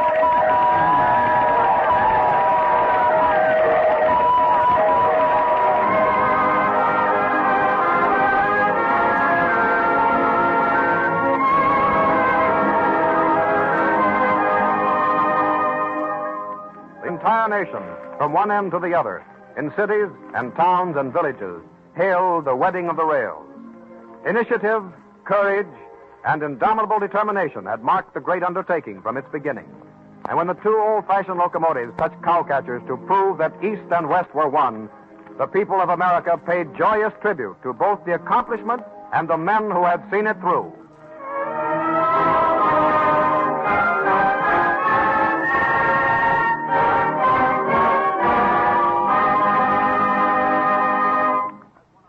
The amazing adventures of fearless pioneer men and women who fought and conquered the West.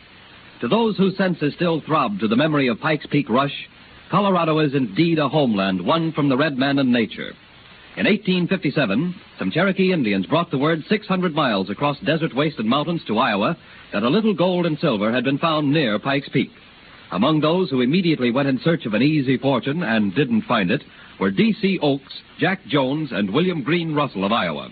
These leaders, together with a handful of people, decided that this land 600 miles from nowhere must have a name. It should be a state and admitted to Congress. They'll laugh at us in Washington. Hey, there ain't 500 people in the whole 600 miles, counting the Braves and squaws. You're forgetting the papooses, Tom. They sure swell the population. Just a minute. This meeting is getting a little out of hand here. All right, man. Let's listen a while now to Trader Jack Jones. It's true, I reckon, that we're 600 miles from nowhere in the Pikes Peak country, but it's beginning to fill up. Shut up, Tom. Over at our area on the west side of Cherry Creek, they got 200 settlers.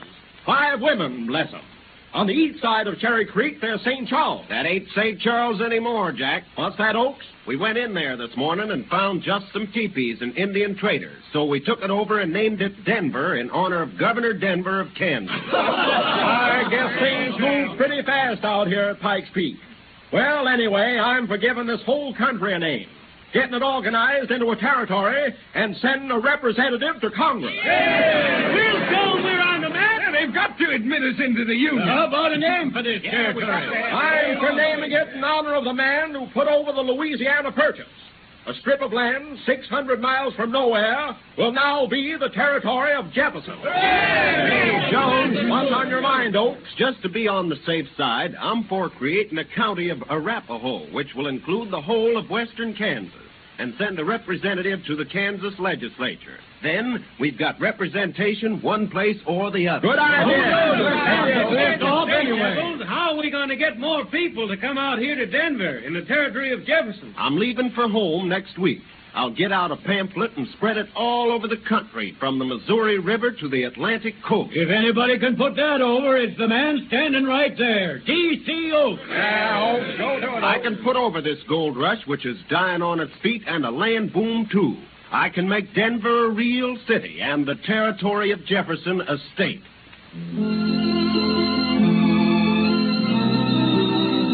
In such a fantastic manner was the territory of Jefferson, later to become Colorado, organized. And thus did Denver come into being as a city. D.C. Oakes was as good as his word. Immediately upon his return to Iowa, he issued a pamphlet entitled it Pike's Peak Journal. Oakes, with that highly colored pamphlet, unwittingly set off a keg of dynamite that was all ready and primed. The people of the states fairly ate up the news to be found in the Pike's Peak Journal. To those who got in too late on the California gold rush, it looked like the promised land. In different parts of the country, people culled such exaggerated rumors as these from the press. Land sakes, Henry, look at this. Ridges of gold circle Pike's Peak like the stripes on a barber's coat. Look here, darling. It's a miracle. The miners slid down Pike's Peak in boats, and the blades in the bottom braces planed off the gold, which curled up in shavings inside the boat. Louis, let me see quick. And by the time the foot of the peak has been reached, a boat might gather a ton of the gold shavings.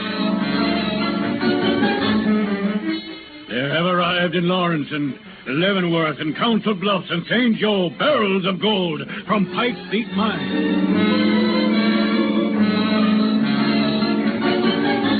D.C. Oakes, with a little fact and much fancy, had done his work well. 40,000 made the trek in 49 to California, but in 59, 150,000 set out for the Pikes Peak goldfields.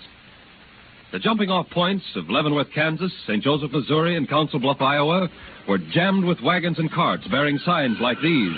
I've sure got a good name for my wagon. It's Pikes Peak or Bust. I'm going you one better, partner. Root, hog, or die. My old lady named mine. What do you call it, Lou? Lightning Express. Once it was from Naples to America for a Tony. Now it'll go from Pikes County to Pikes Peak. In March, the wagon trails across the plains were lined with optimistic, eager gold seekers whose numbers daily swelled into many thousands. Shortly after May 1st, wagons going west met wagons returning east. People were leaving the mines. Some said it was a trick to get people out there to buy goods and worthless land. Others, the pamphlet of D.C. Oakes was filled with lies. They'd been cheated and swindled. Suddenly, the wagon stopped in mid-trail. A scout had sighted Oakes with a train of prairie schooners coming west. In a moment, peaceful, law-abiding citizens became a reckless, infuriated mob. I'm for hanging them when we catch them. Hanging's too good for a varmint like that. You can't take the law into your hands like this. If you string him up, it'll be murder. Well, I'd sure like to let her a tombstone. Here lies the body of D.C. Oakes, killed for aiding the Pikes Peak hoax. There comes his wagons now. There comes the faker. Come on. Pull up your horses, Oakes. Your game is up. Yeah, where's the gold that can just peel off a Pikes Peak? Get down off in that wagon, Oakes. You're going to answer a lot of questions. Say, you got me confused. I don't understand what you're all turning back for. There ain't no gold, But I've got a sawmill here in my wagons. I'm going to put money in Pikes Peak country. I'm staking everything I've got. I'm still of a notion to string them up and investigate afterwards.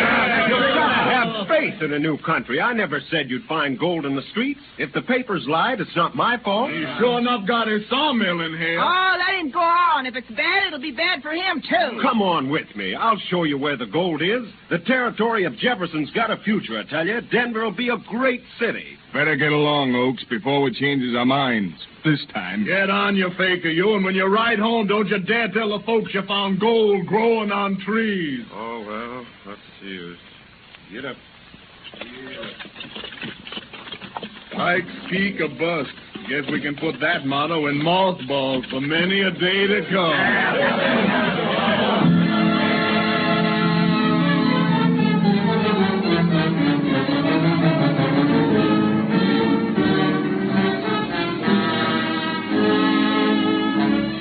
Some of the 150,000 turned back. Some stayed. A few farmed. Some became storekeepers. Others mined enough gold and silver to eke out a bare living. But thousands waited, still clinging to the last straw of hope that somebody, somewhere, would discover a mother lode. But Denver, that new miracle city of the West, continued to thrive. On May 6, 1859, 8,000 feet high in the Rocky Mountains, John Gregory accidentally discovered a gulch with the richest quartz seen by any miner of his day. The first pan yielded half an ounce of pure gold.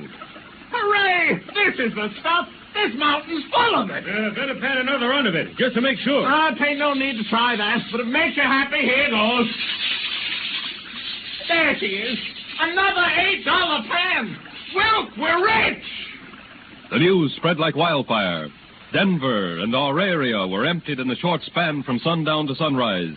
But who this time would take the news east that people would believe? Fate sent none other than Horace Greeley, famous roving correspondent for the New York Tribune, who addressed the first mass meeting in the Rocky Mountains. Ladies and gentlemen, partners, I give you the man who's going east and tell them the truth.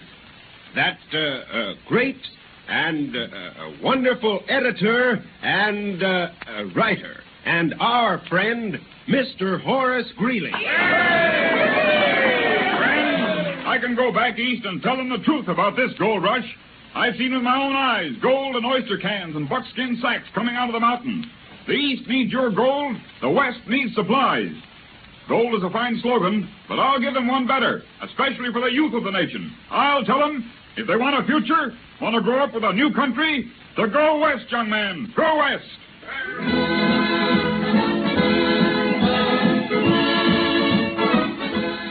Go west, young man, was more than just advice.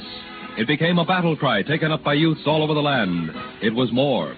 Late in 1859, the gold production was 500,000. By 1860, it jumped to 3,250,000. Denver and our area united to become Denver City, the Queen City of the Plains. Then came one of the most eventful years in the history of Denver, 1863. Mrs. Middleton, whose husband was a half-owner in the lumber firm of Middleton and Wagner, one night awakened her husband. Seth, wake up. Wake up, Seth. What's that? Indians. Hand me my gun. Seth, it's not Indians. I think there's a fire somewhere about. I'm positive I can hear the crackle. Sounds like it. Mother, it's in our lumber yard. Oh. And look, the flames are spreading like wildfire to other buildings. Oh, I'll get into this dress. There's the bell in the square. Better hurry, Mother. There ain't a minute to be lost.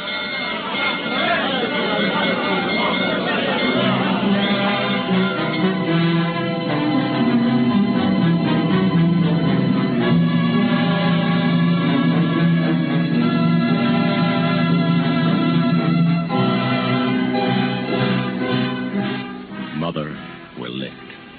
We couldn't do a thing against that fire with buckets and pails. The whole east side of the town's gone. Oh, the Lord have mercy on us. All the houses and stores were wooden and dry as tinder. Burned to the ground. Everything we owned going up in smoke. Everything except our hope. When they build Denver anew, Seth, we'll build with them. Build with them. On what? Seth, dear, on faith.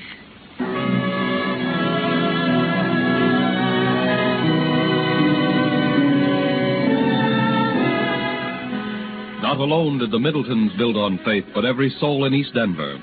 For no sooner had they rebuilt from the disastrous fire when a flood completely destroyed the city.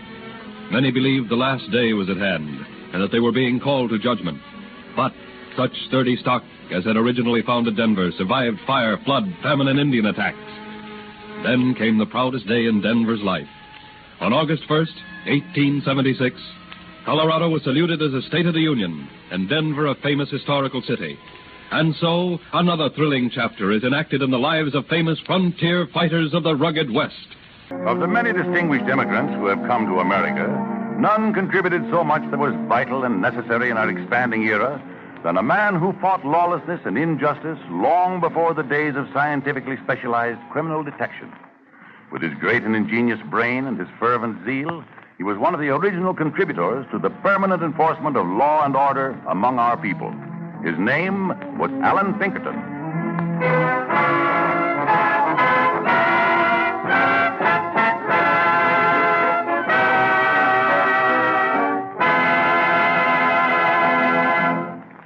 This is the story of a Scotch lad named Allan Pinkerton, who was born in the little town of Gobbles and later founded the first dynasty of private detectives in America, supplementing the official forces of law and order with an uncanny system of criminal detection, and in whose story occurs the little-known incident that resulted in the saving of the life of Abraham Lincoln.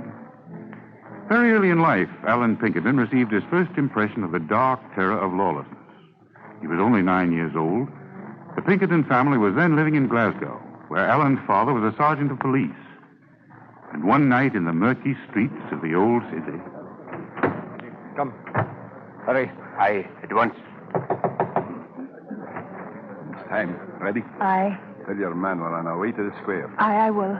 We'll hear rights. Let no one stop us. Not even the police come. Hurry. There's not much time. Aye. Stop! All of you! Back to your homes! Out of the way, Sergeant. Out of the way, we'll have our rights. Your rights do not lie in this direction. Disperse to your homes.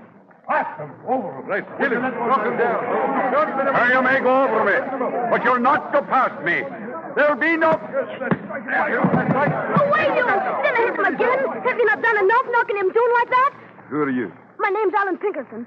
Stand aside, Get you. out of the way. Don't be a wee fool. Fool? You're the fool. All of you cowards. Was a better friend of poor folk than a policeman. And you would kill him. It didn't mean to kill. Then stand to one side and let me take my father home.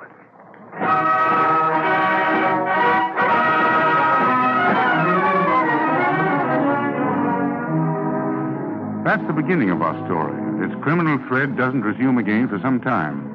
But Alan Pinkerton was never to forget that night when the Scottish mob overpowered his father and crippled him for life. And from that moment, a passionate conviction was born in him that law and order must be maintained. Until he was 23, Pinkerton led a useful but uneventful life. He was an apprentice trooper and learned his trade thoroughly. But soon after his marriage, like other young men in the British Isles, Pinkerton sailed for the land across the sea, and with his young bride turned his face to our western frontier. You might have found work in Detroit, Alan. Aye. But there'll be more work further west. Up there! Will our wagon always make that noise? It sounds like some wild thing. It don't, but it will.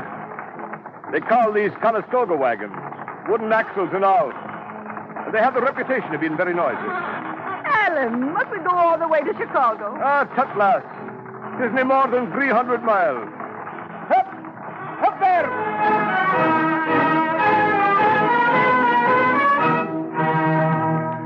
The further we find Pinkerton penetrating westward, the closer he came to the conditions of disorder and lawlessness of the frontier America of the 1840s.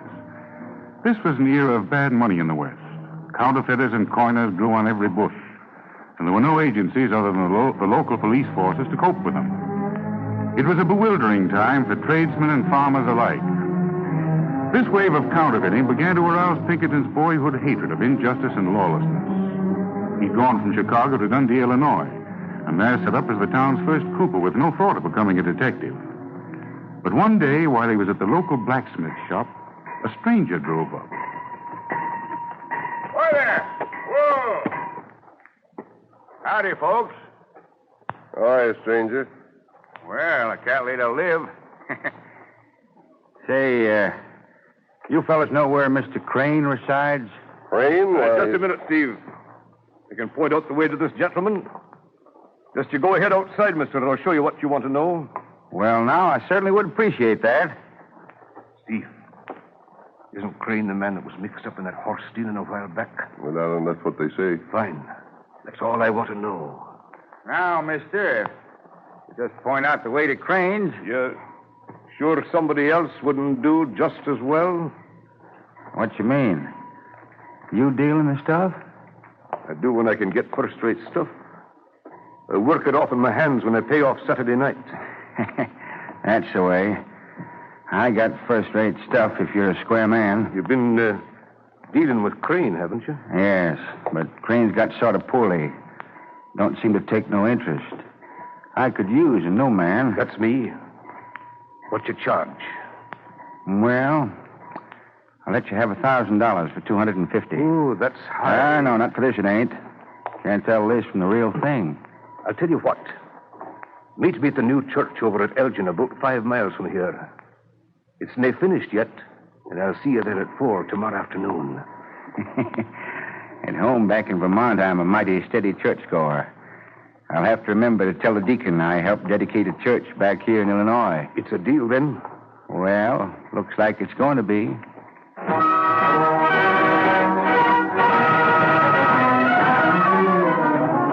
The deal was put through, the defrauded merchants putting up the necessary money. Pinkerton's object was to trap Craig while he was carrying a large sum of counterfeit money in his pockets. But the Vermonter was too smooth for him. When the arrest was made, Craig's pockets were empty. It was not an entirely successful conclusion to his first case, but Pinkerton was not through yet. This work brought him in touch with influential friends. And the first result was Pinkerton's appointment as deputy sheriff. The second called him to Chicago to act as that growing city's first and at that time only detective. And finally to the setting up of his own agency.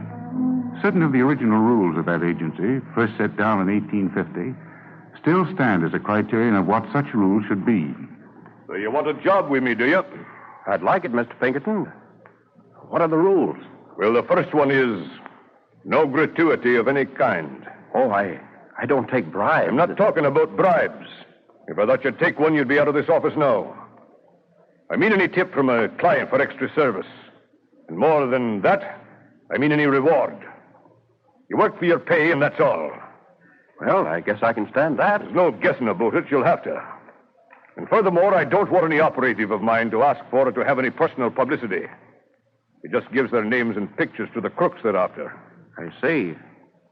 Well, is that all, Mr. Pinkerton? Well, it's all I can think of offhand. Now, do you still want to work as one of my operatives? I wouldn't be here if I didn't. That's the spirit. Plain talk does it. You're hired.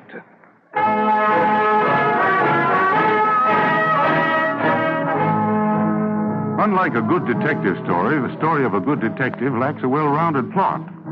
Pinkerton's life was one of thrills, pursuits, strange, exciting episodes, each a story in itself. There was a famous case in which the ingenious mind of Alan Pinkerton was called upon to solve a mysterious murder. It begins in Columbia, Tennessee, where Pinkerton is talking with a local town banker. You see, Mr. Pinkerton, all this happened over a year ago. The cashier murdered, and the vault opened and rifled. Mr. Taylor, did your cashier sleep in the bank building? Yes, Mr. Pinkerton. He was too faithful. I noticed the bank hadn't been open that morning because Carter, that's the cashier, usually opened it early. When I went in, there he lay. And no one has ever been suspected? Well, I've suspected one man, yes. There's been no gossip. This man, Slocum is his name, was Carter's best friend. I went to him, but he wouldn't come. Wouldn't even look at the body.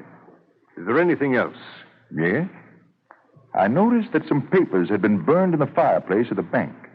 But I could make out Slocum's name. What kind of paper? It seemed to be a note for a big sum. Has Slocum ever been in the bank since the murder? Never. How does he occupy himself? What does he do? He's turned hermit. Never comes out of his house. Meets no one. And he's had plenty of time to destroy any evidence, if there is any. I see.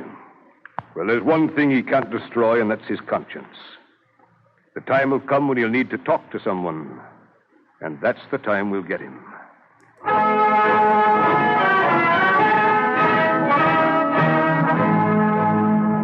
Pinkerton sent for his operative Green and hired a man and woman to act as manservant and maid in Slocum's house. They watched him carefully as the days passed, and finally one night, after being alone for hours, Slocum started up to bed. I'm going to bed. You can lock up now, Martha. All right. Good night, sir. Good night.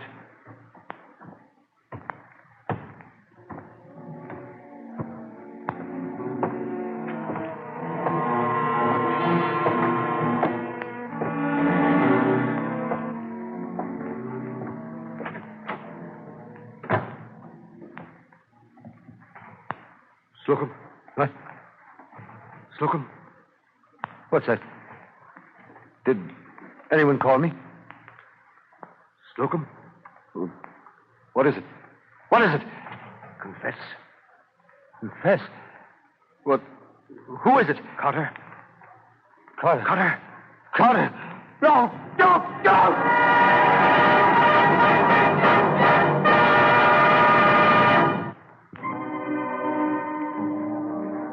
In the gray of the next morning, Pinkerton was awakened by Slocum's manservant, Binney, who told him that the suspected murderer was rushing to escape on an early train.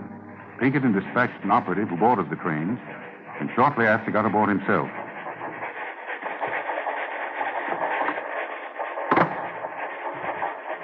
Excuse me, sir. This seat next to you taken? Oh, no. No, it isn't.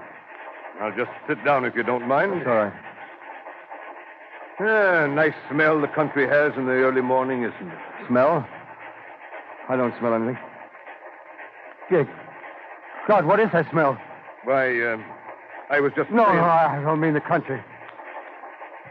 Don't you smell perfume? Perfume? No. I don't smell anything like that. I guess you're just imagining things. There it is again. The perfume that he used. He's still here. He's with me. He's always with me, always. Who is it that's with you all the time? The man I killed. Mr. Slocum, I arrest you in No, the name of the... can't follow me anymore. Wait! Wait!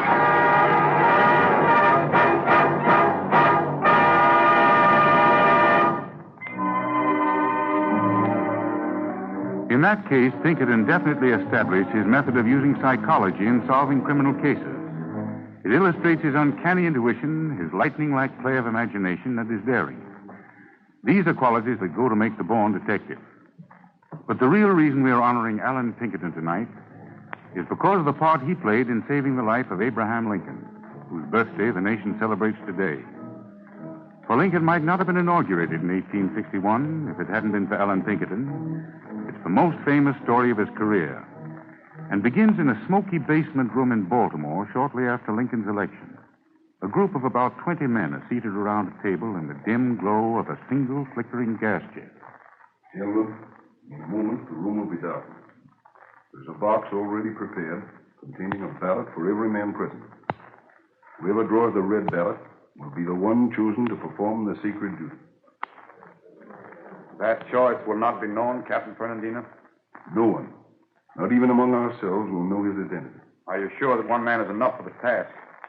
We cannot afford to fail. There are 8 ballots, the red ones. There are 20 of us. They are sworn to individual and collective secrecy. When we leave this room, a moment from now, there will be 8 men unknown to us and to each other who will be pledged to rescue the South.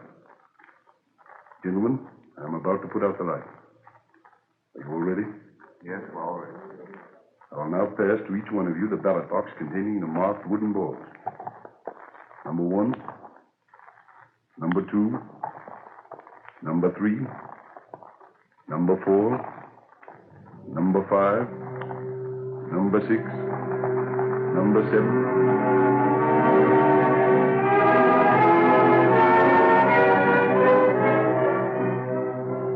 Number 16, number 17, number 18, number 19, number 20.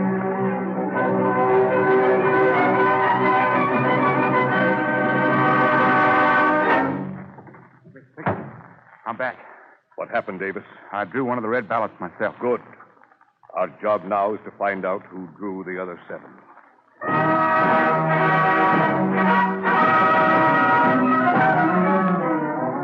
That was the question.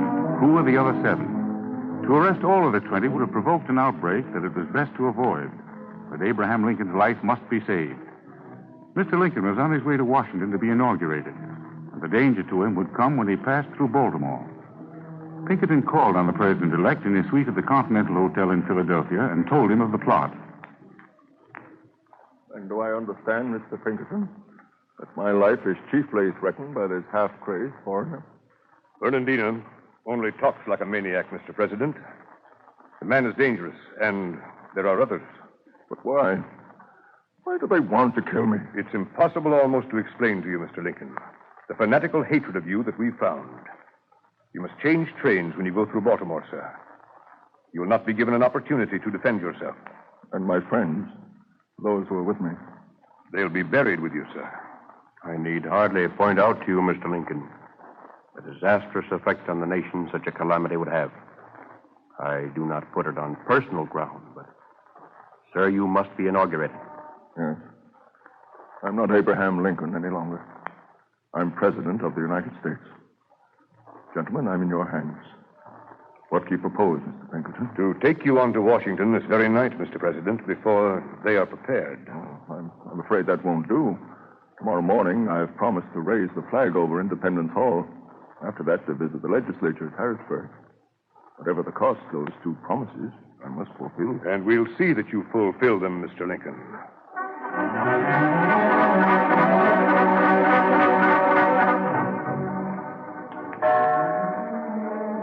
I am happy to be able to stand here today in the city of brotherly love, at a time like this, and with my own hands, raise our flag over Independence Hall.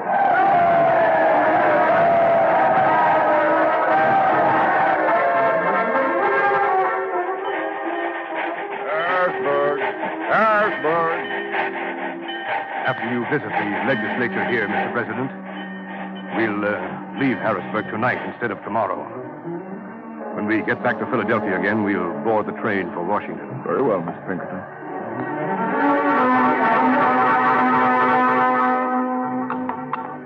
Driving across Philadelphia at night, it makes the city seem a little bigger than it looks in the daytime. Did everything go well in Harrisburg, Mr. President? Yes. The legislature gave me quite a reception. Well, here's the station. But where's my special train? I got rid of it. That'd be a giveaway. We can't take any chances going through Baltimore. That's where the conspirators are. I've reserved the last 3 sections of that sleeping car over there for an invalid. An invalid? Nobody must know it's for you, Mr. President.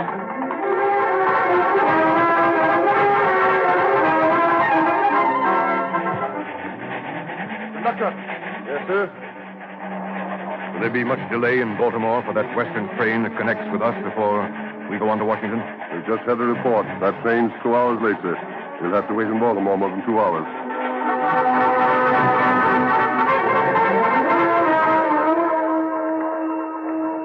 Oh, Mr. Pinkerton. Mr. President, you'd better get back to your berth. It's dangerous you're coming out on the platform like this. You never can tell who might see you. I got a mite worried. We've been in this Baltimore station a long time. We're waiting for that train from the west to join up with us. I wish it'd hurry up. I think we're safe. The conspirators are looking for a big special train. We're a day or so ahead of your schedule anyway. Oh, some of the passengers back there. You're not worried, are you, Mr. Lincoln? No. I think I'm in good hands, Mr. Pinkerton. No doubt there will be a great time in Dixie, by and by. That's the train from the west. We'll be pulling out for Washington any minute, Mr. President. Now you can get some sleep yourself, Mr. Pinkerton. Mr. President, I won't sleep until this train gets you to Washington.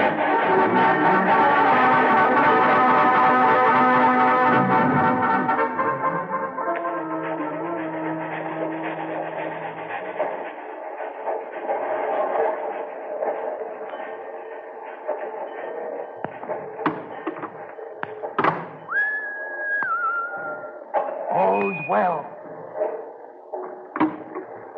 Come ahead, Mr. Lincoln. Here you are in Washington, sir. Thank you, Mr. Pinkerton. Are you leaving me here? No, Mr. President. I'll be on the platform when you make your inaugural speech tomorrow.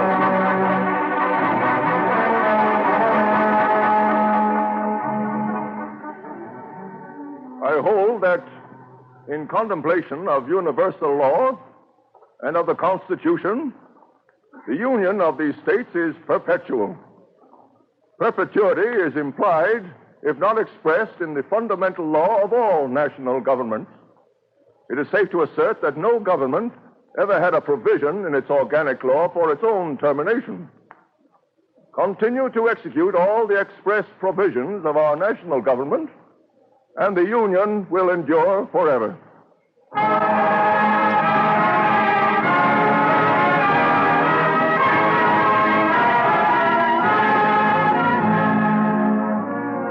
Alan Pinkerton and various of his operatives served with honor in the military intelligence during the Civil War. But when the Federal Secret Service was finally formed, he decided not to enter it. Instead, he remained with his own organization, whose symbol was and is an open eye, and whose motto still is, "We never sleep." The detective agency founded by the Glasgow barrel maker, Alan Pinkerton.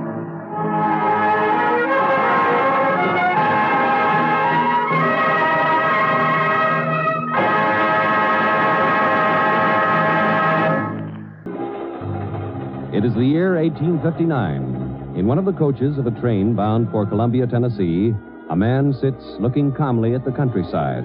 He's dressed quietly, and you wouldn't look twice at him because he looks like 1,000 other men you've seen. His name, Alan Pinkerton, America's greatest detective. As he sits, another man, carrying what appears to be a sample case, comes into the coach, looks around for a moment, and then... Excuse me, is this seat taken? What? Oh, no. Help yourself. Well, thanks. I hope you don't mind. No seats on the shady side of the coach. Oh, it's all right. Don't like to sit in the sun myself. Well, thanks. I'm sorry. I always have trouble with my sample case. I see. What is it this time, Collins? Ties, socks, handkerchiefs. Mm-hmm. Now, what's it all about, Chief? Where'd you get on? Last stop.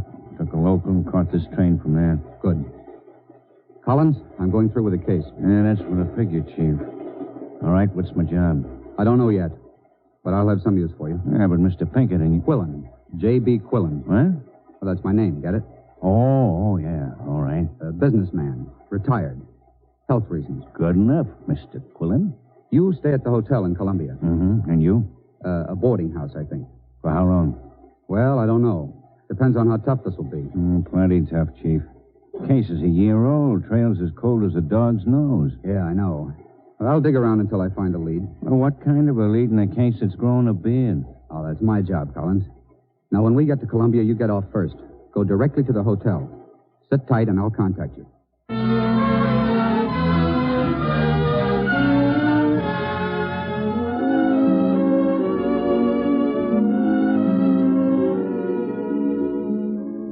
And that's the story, Collins. Don't sound good to me, Chief.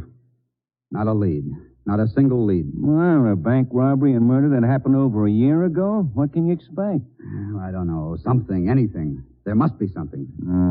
Suspects? 4. The president of the bank gave me the names. And? Well, Collins, I've eliminated 3 of those people. Why? Well, there's nothing to tie them in the first place.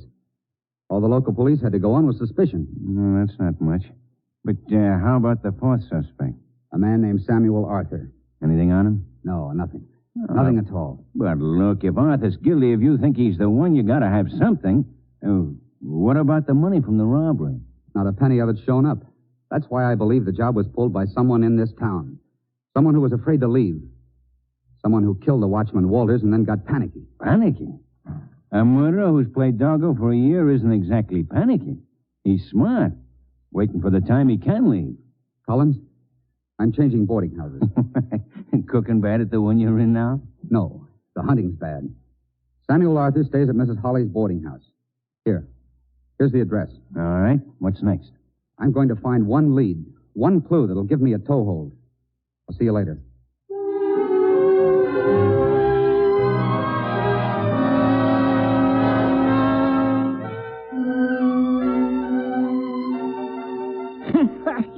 Your last move gives me a triple jump and king me. Well, Mr. Evans, you win again. Yes, sir. I'm afraid I'm still the checker champion of Miss Holly's boarding house. No question about that. I resign. Care for another one, Mr. Quillen? It's only 8 o'clock. No. Thank you, sir. Tomorrow night, perhaps. Fine. Well, think I'll turn in then. Oh, there you are. Have you finished your game, gentlemen? Yep. And I'm turning in. You keep Mr. Quillen company, Edna. Make him feel right at home here. Well, how long are you planning to stay, Mr. Quillen? Oh, that all depends. On what, Mr. Quillen? Well, on my health. Oh, what is your ailment? My ailment? Mm-hmm. Well, it started a little over a year ago, and I, Yes? Wasn't that Mr. Arthur who went past the door then? Well, I didn't see, but I guess it was. Oh. Oh, well, excuse me, I'm rather tired myself. I think I'll turn in, too. Oh, well, maybe we can have a little talk tomorrow night. Oh, that will be delightful, Miss Oglethorpe. Good night. Good night, Mr. Quillen, and sleep tight. Huh? Oh, thank you. Hello. Oh, hello. Oh, sorry I startled you, Mr. Arthur. Oh, not at all, Mr. Quillen. Beautiful evening outside. Yes, it is. I was just thinking of going for a walk. Care to come along? Well, I'm a little tired and I... Perhaps just around the block. No, I don't think so. Maybe tomorrow evening. All right, glad to. Yes? Oh, nothing. Good night, Mr. Quillen. Good night, Mr. Arthur. Oh, Mr. Quillen. Yes? Are you planning on going into business down here? Business? No. I'm retired. Oh? Well, then you'll be with us for quite a while. Maybe. I don't like to stay in one place very long, Mr. Arthur. Like a change of scenery once in a while. I see.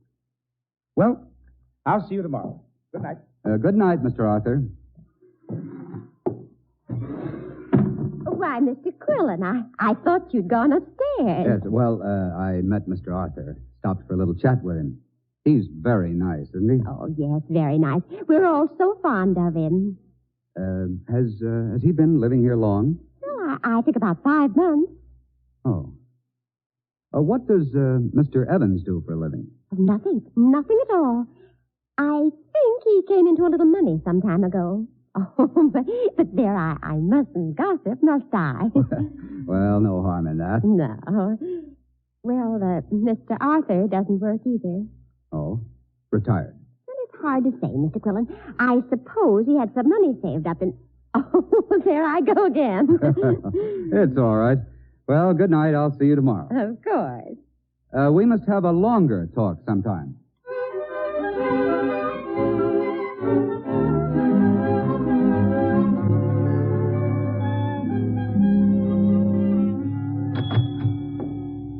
Yes, sir.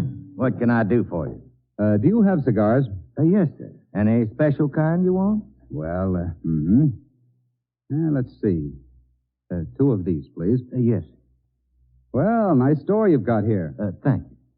Yeah, must keep you pretty busy running it. Well, kinda. Could use some help. Yeah, I'll bet you could. Don't you have a clerk? Well, not now. I had one, but I had to let him go. He got to talking sassy to the trade, losing his temper. Oh, well, no wonder you let him go. Yep, I couldn't afford to have him giving trouble like that. Funny thing, too. All of a sudden, he up and began acting like he was crazy. Well, now, that's funny. I wonder what makes people do that. You know, I had a cousin like that, nice as could be. Then one day, just like that, began acting funny. Same as Sam Arthur. Too bad. I like Sam. Everybody did. Yeah, that's the way it goes. Well, I'll see you again. Drop in anytime. Glad to help. Thanks. Oh, excuse me. Oh, hello there. Oh, how are you? Fine. You got a match? Well, sure thing. Here you are. Be at your hotel in 10 minutes. All right. I've learned a couple of things that might interest you.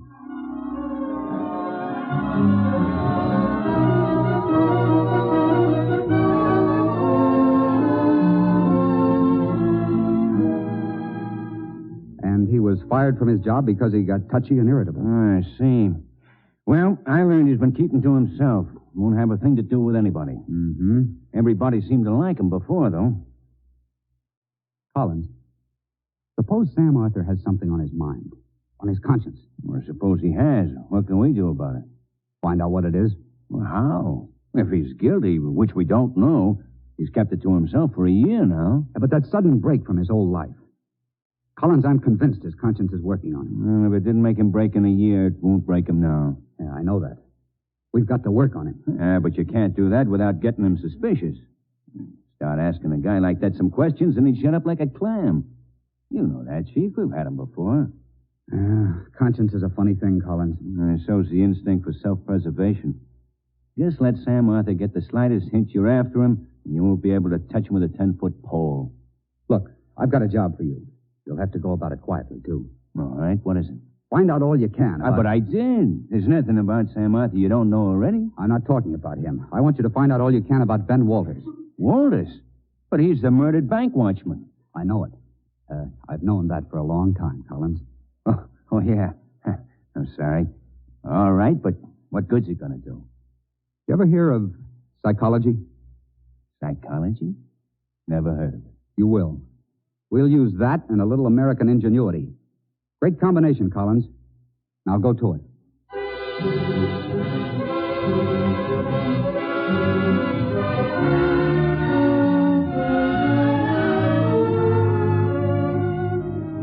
You are sure of all these facts? Positive, Chief. Well, what's this about the perfume? Well, not exactly perfume. It was after-shaving scent he used. Crazy about the stuff. Used it all the time. And he talked like this. Mr. Quillen, This is the way I used to talk. Yeah, that's the way. You should have been an actor, Collins. I could have been a good one. You're going to be. Huh? I've got an idea. Now, maybe it'll work. It's never been tried before. I don't get you, Chief. You will. Collins, get a bottle of the scent you were talking about. Can you do it? Well, sure, but what's the idea? Psychology. Now, here's what I want you to do. I'll see that Arthur doesn't go near his room until after you finish the job I want you to do.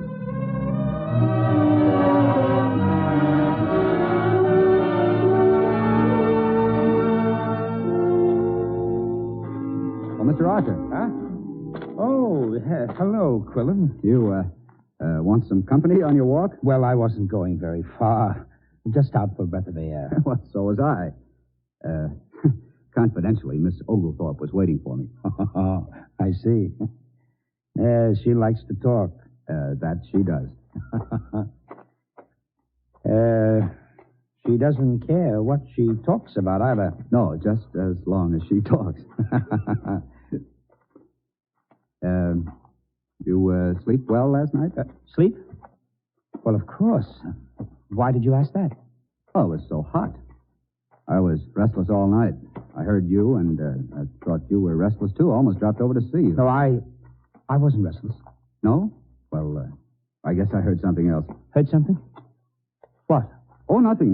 My imagination, I guess. But since you're just next door to me, I thought it was you. Well, what are you talking about? Well, nothing at all. You see, I don't sleep very well. Probably one of those half-awake, half-asleep dreams. Oh.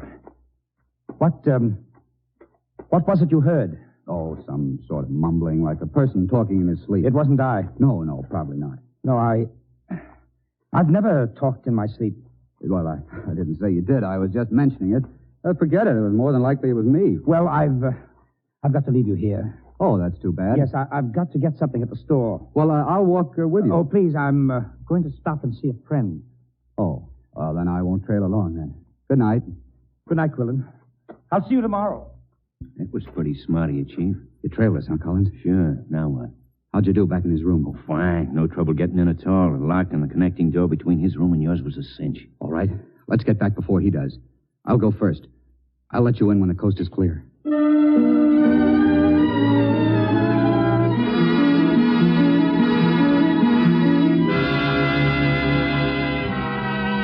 You are listening to Lee Bowman in The Pinkerton Man on the Cavalcade of America, sponsored by the DuPont Company, maker of better things for better living through chemistry.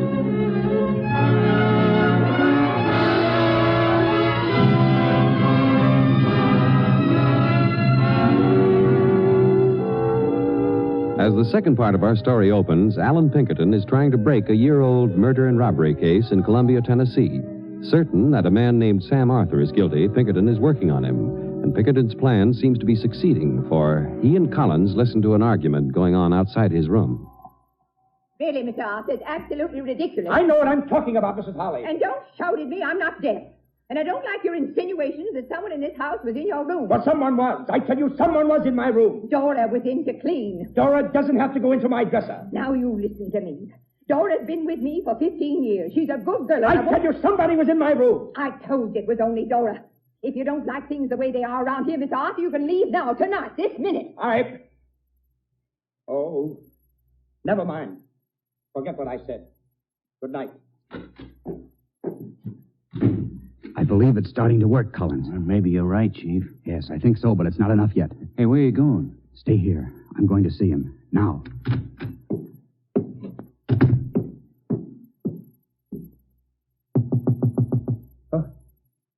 Who's there? Quillen. Can I come in? What for? Just to talk. Well, just a minute. What do you want? Well, I just heard you and Mrs. Holly thought I could do something. Anything wrong? Oh, it's Dora. I know she was in my dresser. Oh, really? How can you be sure? Well, come here. Here, this drawer. Anything disturbed? No, but I know someone was in this drawer. I don't know how you can be so sure if nothing's out of place. Well, don't you smell anything? Smell anything? What? Well, yeah, a peculiar odor like perfume. No, nothing. What? Get closer. Now. I'm sorry, Arthur, but I'm afraid you've got too good an imagination. It's not my imagination. I tell you, there's some kind of perfume been spilled in my drawer there. Oh, it must be your nerves, Arthur. I tell you, I can't smell a thing. You're sure of that? Look, why don't we get someone else? Evans, Miss Oglethorpe. Oh, no, please. Never mind. But if you say it's here, I could be wrong, you know. Now, Evans or Miss I said no. I don't want them in here. Well, all right. Yes, it's all right. I guess it was my imagination. Sure. It's funny, but, you know, nerves and imagination can play tricks on a man, especially when he's worried. Good night.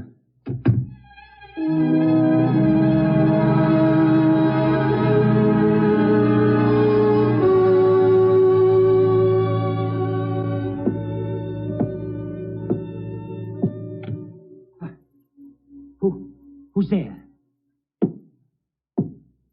Who's that? Just me, Mr. Arthur. Quillen.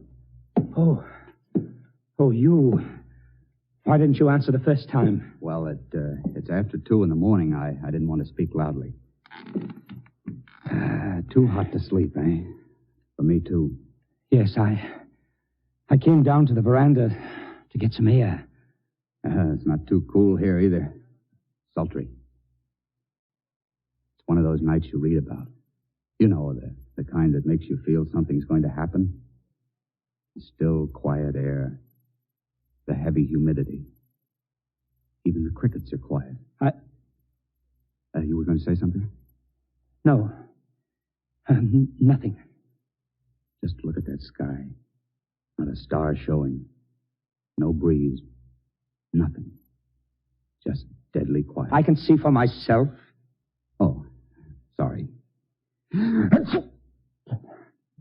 Excuse me.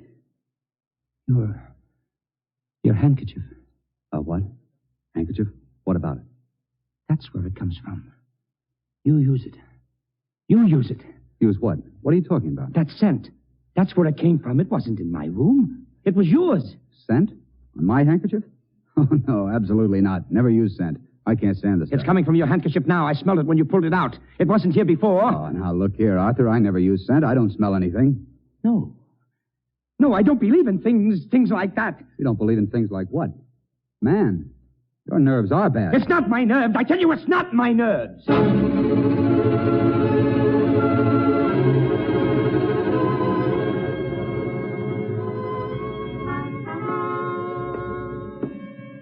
You ready, Collins? Yeah. Listen to him pacing back and forth. Get in the closet. You know what to say. Right. Arthur. Sam, Arthur. Can you hear me, Sam? What? Sam, this is Walter. Talk to me, Sam. Tell me why you did it, Sam. Who's there? Sam, why didn't you talk to me? What? Tell me why you killed me, Sam. Please talk to me.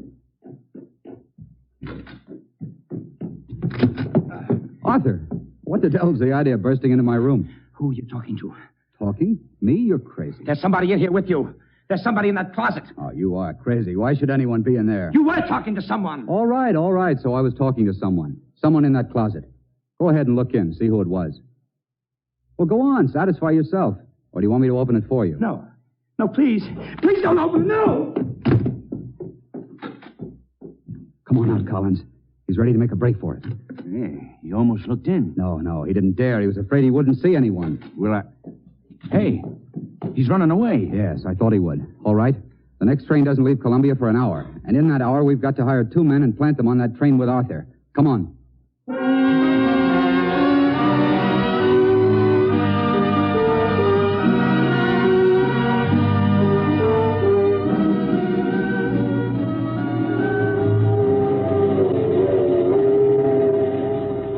Excuse me, is this seat... What? Why, Arthur, what are you doing on this train? Quillen. Well, this is fine. I thought I'd have to ride this train alone. I got a wire suddenly. Business up north. Oh? But you, where are you going? Well, I have a sister in New Jersey. I haven't seen her in a long time, and I... Oh, you made up your mind suddenly, didn't you? Yes. I was worried about her. Oh, well, that accounts for your nerves, eh? Worry will do that to a man. Oh, yes. I was worried about her. I see. Well, this is going to be pleasant. Still hot, isn't it? I thought... Well, what's the matter? Your handkerchief. My handkerchief? What's the matter with it? That perfume I smelled. You do use it. What are you talking about? There's no scent on this. There is. I can smell it. Oh, now look, Arthur, I never used scent. It's your imagination again. I tell you it's not. You use the same kind of scent that he used. He? Who? Please, Quillen, don't fool me. What are you trying to do? I know it's your handkerchief. Look, Arthur, we can settle this easily enough. I'll ask the man in back of us. Excuse me, sir. I know this sounds a little Wait a minute, silly, what are you but... going to do? I'll just show you what your imagination can do. To settle a bet, will you smell this handkerchief and see if there's scent on it? Huh? Oh, sure.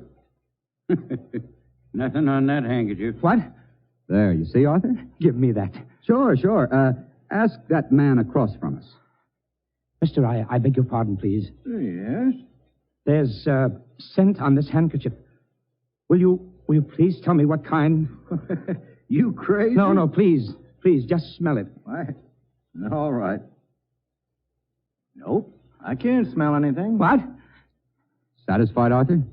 Quillen, I can't stand it anymore. I've got to tell someone. I've been living with it for a year, and I can't hold it in anymore. I can't. What is it, Arthur? I killed a man, Ben Walters. But I didn't mean to. He woke up and I had to hit him. I swear I didn't mean to. Didn't mean to, huh? Oh, it's been driving me crazy for a year. And this last week has been the worst. It's like he's come back. He's come back, Quillen. Oh, I had to tell somebody or go crazy. It's better this way. Come on. What will they do to me? What will they do? I don't know, Arthur. But it's much better this way. We'll get off at the next stop.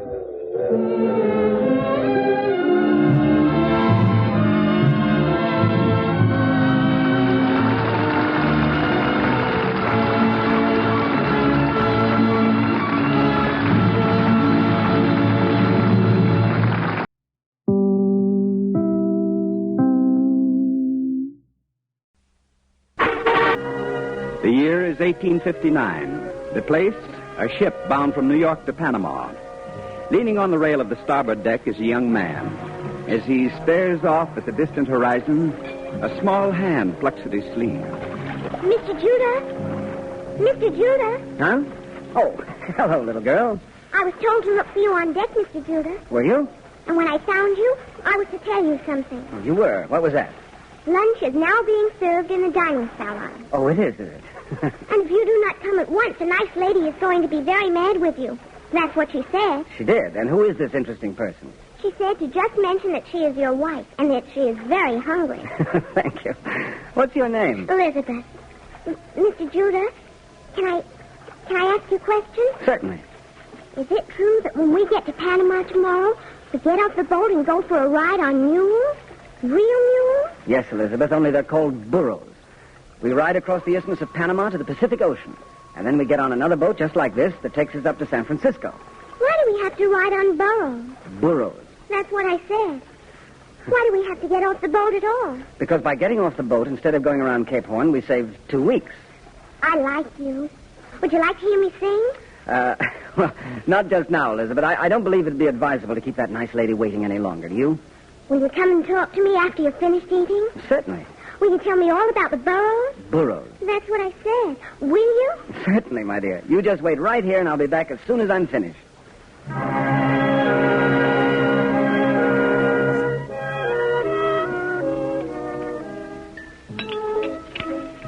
Darling, you seem so much brighter today. And you've really enjoyed your lunch for the first time since we left Washington. That little girl, Elizabeth, she amuses me. Oh, she's a darling. And I'm certainly grateful to her for giving you back your appetite. Theodore? Yes, Anna? Do you still feel bitter about it? The railroad thing, I mean? Not bitter, Anna. If Congress has decided against my idea for a transcontinental railroad, well, I guess they know what they're doing. Darling, have you reckoned up what it cost? I mean, the round trip and our expenses in Washington? Over $2,000. Ooh. We haven't much left, have we? No. What are you going to do? Oh, there must be someone in California who can use a brilliantly unsuccessful engineer. You're not unsuccessful, darling. And you're the most imaginative, the smartest. I guess I've got too much imagination, Anna. Practical people are afraid of it. You know what they call me in Washington behind my back? crazy Judah. I know. I'm not crazy, Anna. Darling, those people at the next table, they're listening. Someday that railroad I've dreamt about will be built. It'll cross deserts and rivers. Yes, and climb over the high Sierras, too. Of course it will, dear. Anna, something has to be done to bring together our peoples of the East Coast and the West.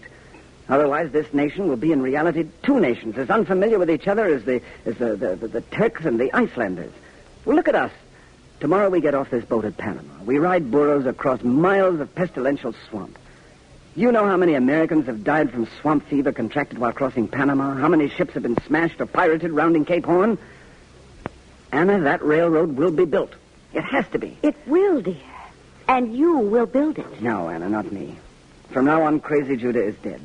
Behold, the dreamer is no more, and in his place there stands the practical man of affairs, the good provider. But, Theodore... I beg you to excuse me now, dear. I have a most important engagement on deck with an extremely attractive young lady. Oh? Aged 9 or thereabouts.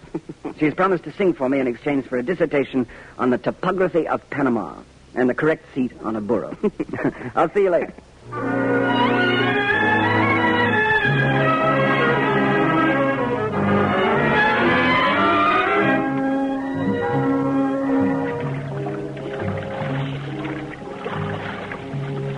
Darling, what a relief to have Panama behind us. Those swamps and those awful mosquitoes. When do we reach San Francisco, dear? Late tomorrow, I imagine.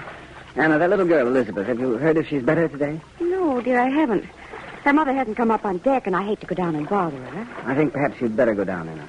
Well, don't you think we might ask one of the... Oh, here's a steward now. Maybe he knows. Ask him, Theodore. Steward. Yes, Mr. Judah? There's a little girl. Her name's Elizabeth. She was taken with swamp fever when we were crossing Panama a few days ago. Yes, Mr. Judah? How is she? She's dead, sir. She's... Dead? Oh, no.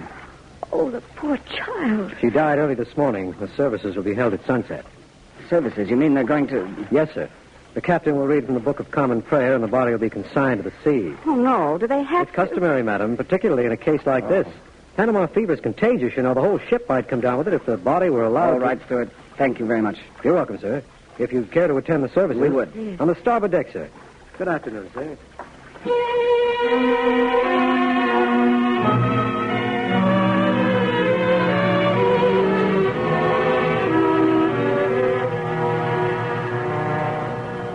We beseech thee to entrust the soul of this child to thy never-failing care and love, and bring us all to thy heavenly kingdom through the same Jesus Christ our Lord.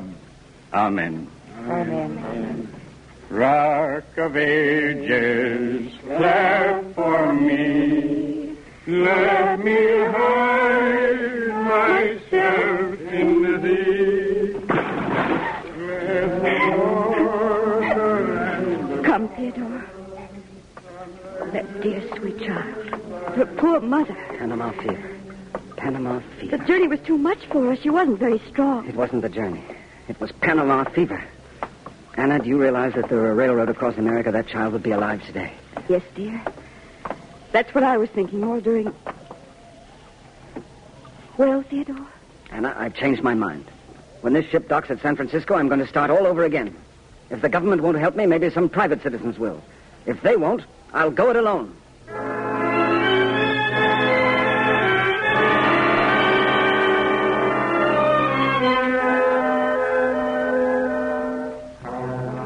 But, Mr. Gorham, I tell you that I have... If the Transcontinental Railroad is so important, why did the government turn it down? Because Congress is thinking about something else these days, a civil war.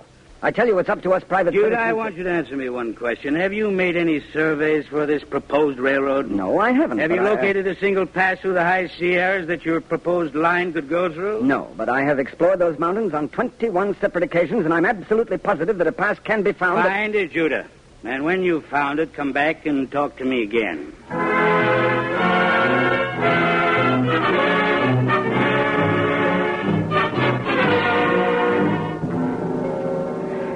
Well, Theodore? They want a preliminary survey to prove there's a pass through the Sierras. There is a pass, Anna. There must be. And you'll prove it to them by finding it, dear. Well, now, let's see.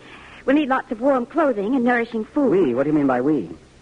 Well, darling, you can't go alone, can you? It isn't safe. Of course, I was thinking of taking somebody with me who... Who? Well, someone to assist me with the surveying. Well, I've done that before. Help to get the topographical layout on paper. Well, I can do better than that. I can make sketches of them for you. No, Anna. In color, maybe, that show the actual path the way it really is. No, Anna. Why not? Because it's too strenuous an undertaking for a woman. Why, you might freeze to death up there. But, Theodore... Let's say no more about it, shall we? You know how stubborn I can be when I've once made up my mind. Well, it is made up. Absolutely.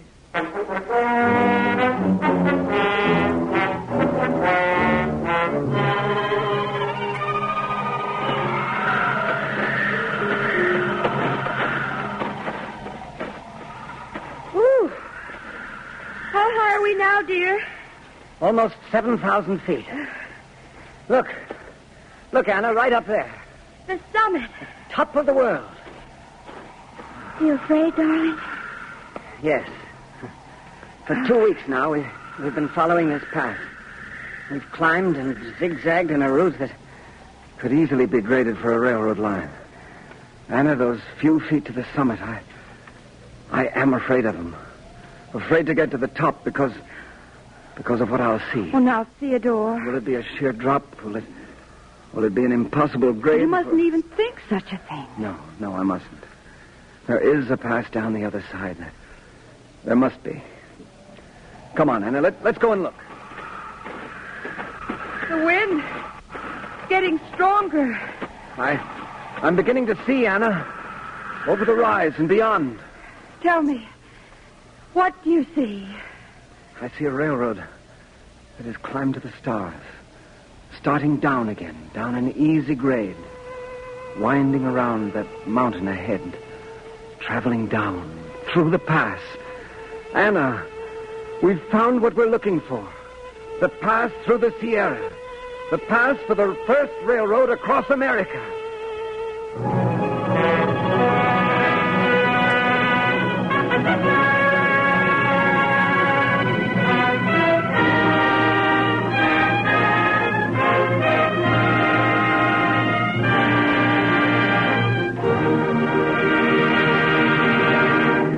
You are listening to the DuPont Cavalcade of America, starring Douglas Fairbanks in Crazy Judah, with Gertrude Warner as his wife, Anna. Cavalcade is sponsored by the DuPont Company, makers of better things for better living through chemistry. And now, back to our DuPont play.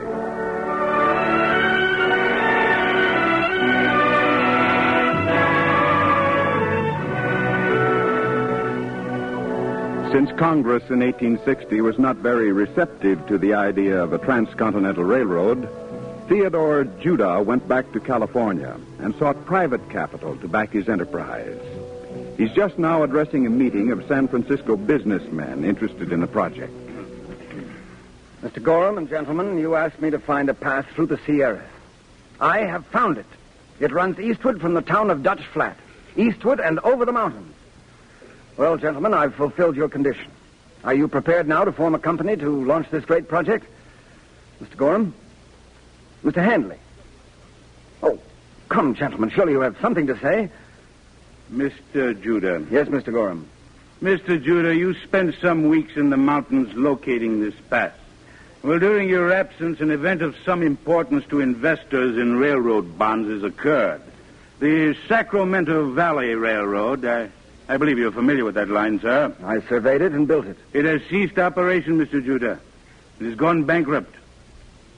I see. You imply, Mr. Gorham, that it was because of some fault of mine in the construction of the line, perhaps, that this occurred? No, I do not, sir. What I do not only imply, but give to you as a hard fact is that there is nobody in San Francisco who looks with favor on the idea of investing his money in railroad properties. I'm sorry, sir. Thank you, Mr. Gorham. Thank you very much. I shall now move northward and see if the people of Sacramento share your prejudice. Good night, gentlemen.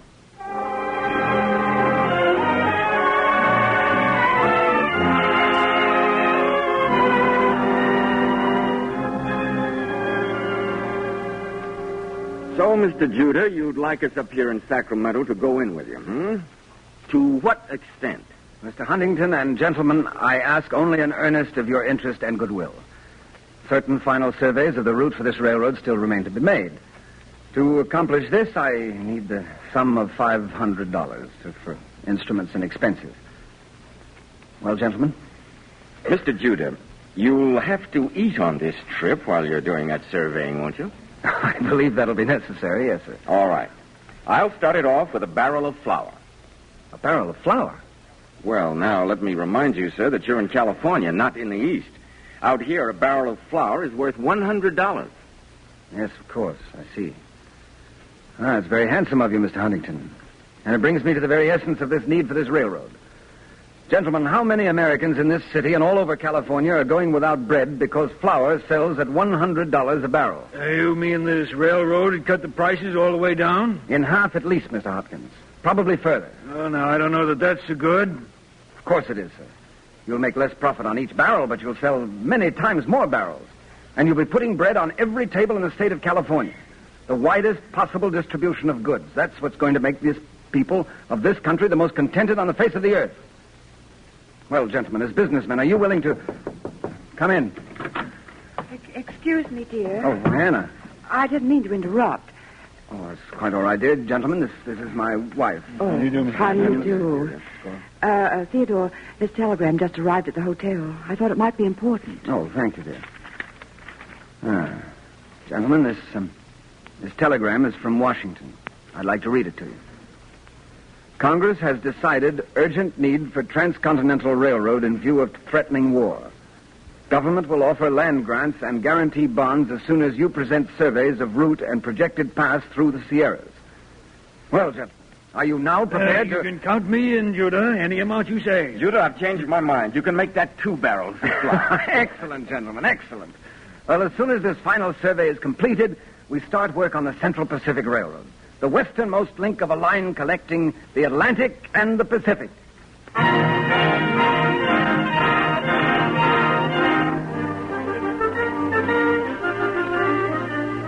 In 1841, I put my corduroy breeches on. I put my corduroy breeches on to work upon the railway. Billy-me-o-re-I-re-A, billy-me-o-re-I-re-A, billy-me-o-re-I-re-A, to work upon the railway. Tat do this and tat do that without... Not bad, eh, Judah, the way these men are digging? The way these men are digging, Mr. Crocker, is fine. But there aren't enough of them. We'll have to lay rails faster, or the Union Pacific will meet us before we got east of California. Now, Judah, take it easy. From last reports, they're proceeding towards a juncture with us faster than we're moving towards them. Yes, but they got twice our manpower, my boy. Then we'll have to work twice as fast. Mr. Judah. Huh? What? I just rolled over from town, sir. A telegram came for you from Washington, D.C. Urgent. Urgent, eh? Well, now, let's see what they want. Huh. From Congressman Logan. Committee not satisfied with your choice of route over Sierra. Urgent, you come at once. Take first available boat. It's impossible. I can't leave now. Oh, you'd better, Judah. If they hold up those land grants... I can't go, I tell you. We'll buy the land from them. And the bonds, they were bought by the people of California on condition that the government guarantee them. We'd have enormous refunds to make out of money we've already spent. I'm afraid you'll have to go to Washington, Judah. Very well. But this I promise you, sir. It'll be my last trip by boat and through that infernal Panama jungle. My last trip, do you hear?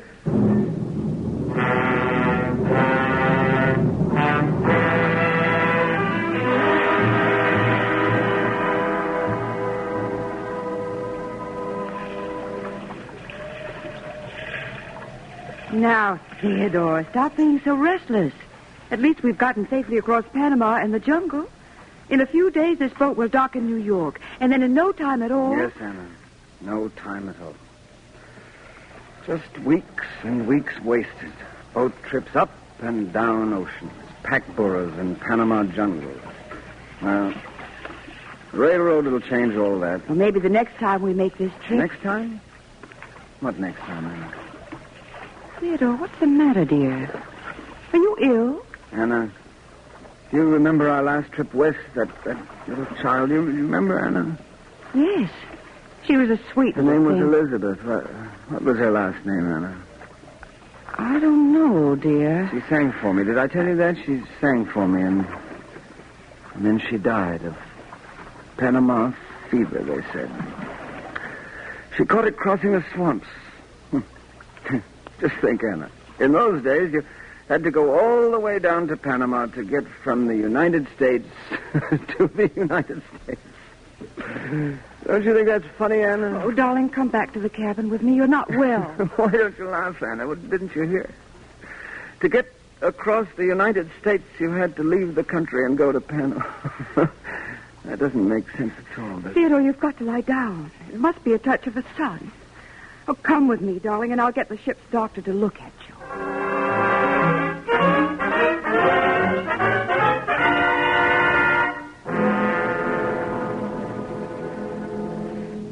Well, what is it, Doctor?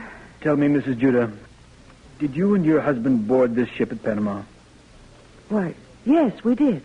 Had you come by way of the Panama swamps? Yes? Mrs. Judah, it's not too much sun your husband is suffering from. He has Panama fever.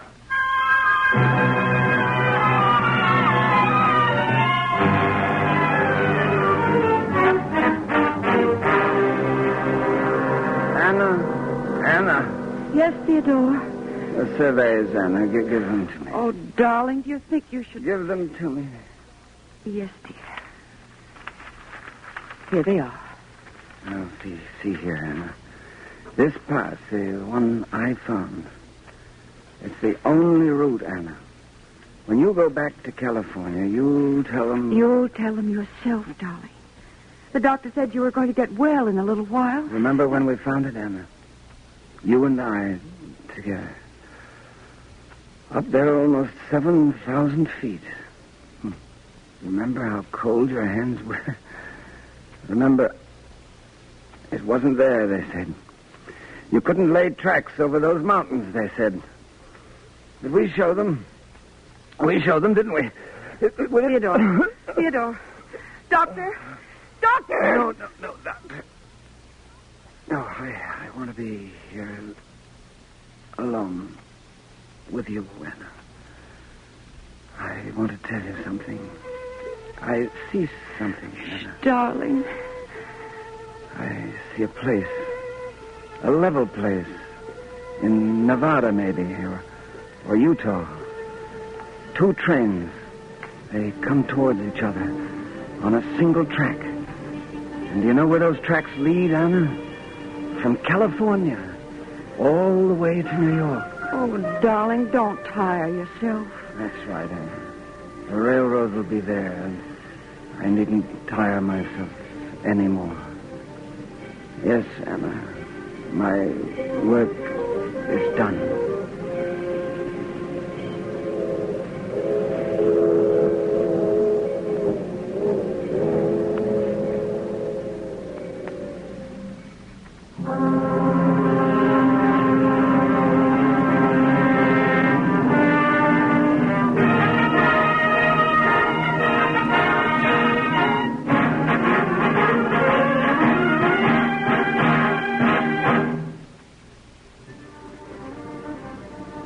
Time, February 1931.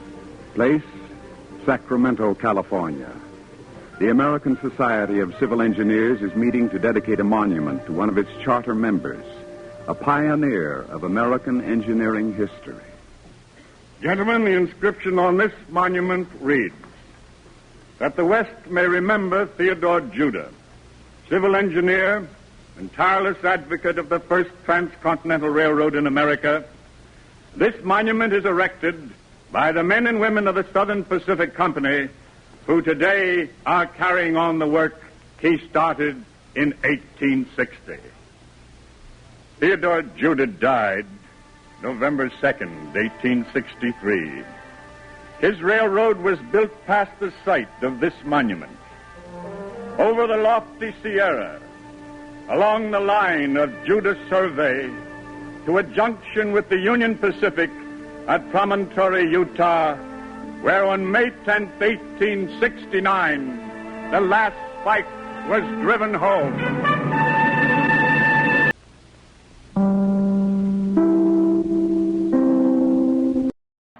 "127 years ago today, Abraham Lincoln was born in a log cabin in the wilderness of Kentucky. In the all too brief span of 56 years, he arose from poverty, overcame a lack of education, and self-tutored, he dared believe that he was intended for an exalted career. But long before he became president, he was Abe, a young boy who, in his thirst for knowledge, borrowed every book within 50 miles of his home. One such book is the prized possession of a neighboring farmer, and young Lincoln comes to return it to its owner.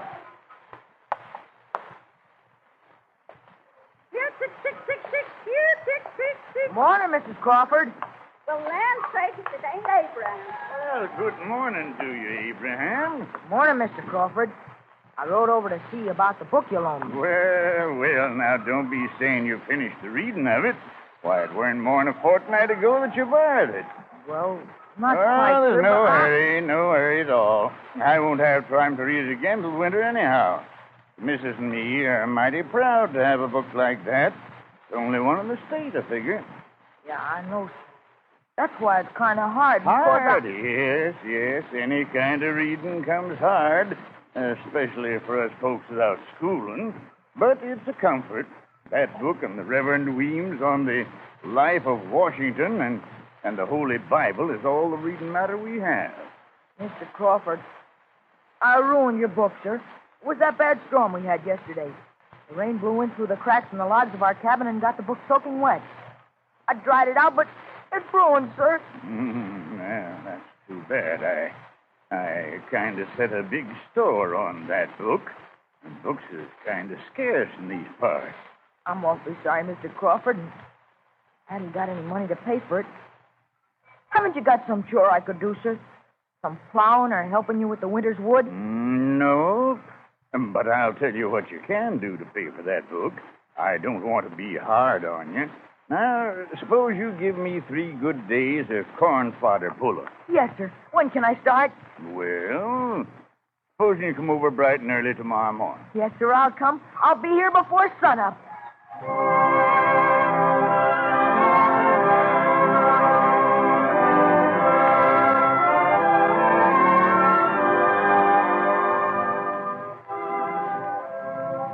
Young Abraham Lincoln tried his hand at many things as he grew to manhood. He clerked in store. He soldiered in the Black Hawk War. He tried surveying, and for a time was postmaster of New Salem, Illinois. But his love of books and reading never diminished. In 1834, he and William Berry were partners in a general store in New Salem. We find them outside their place of business, sitting on a bench. Might as well sit here in the sun as sit inside the store and wait for customers that don't come. Can't you never stop reading, Abe? Why stop reading? Lots of it to do. We aren't here long enough to do it, as the mosquito said as he started out as a fat man. Yeah, but reading don't help none running the store, Abe. Nothing seems to help. We got so deep in debt here, Barry, I think we'll have to change to something else. Yeah. You're always talking about paying off our debt. No wonder I hear them calling you Honest Abe. What you likely to change to? With the idea sometimes I'd like to be a lawyer. Lawyer? Say, take a sight of reading to be that. What's that book you have there? Law book I got over at Springfield. Walked over to get it. Guns. Say, that's 40 miles over and back. Yeah. I read quite a part of it walking home. I don't think I got the right one. I need something that gets down to fundamentals. Hello. There comes another mover. Seems as if the world was moving west.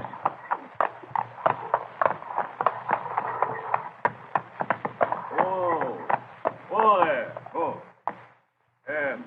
Say, stranger.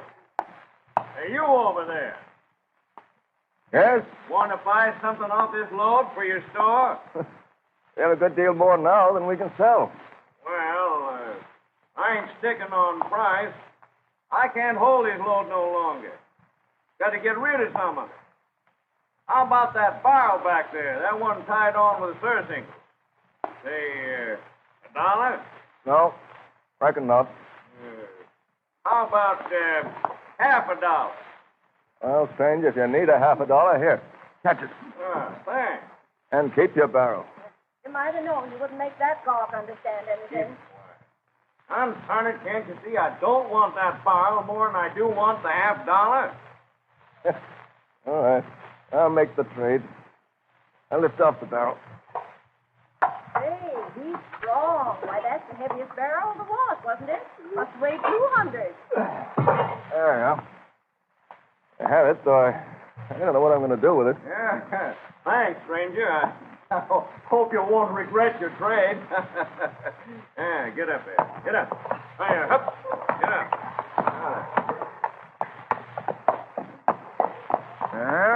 Well, Abe, what have you got? Well, Diane, I reckon. Oh. Hey, what's this? 4 big books way down at the bottom. Commentaries on the Laws of England by William Black. Yeah, it is just what I want. I reckon that settles it, Barry. For $50, I've got my decision. These books are fundamental. Apparently, I have to be a lawyer.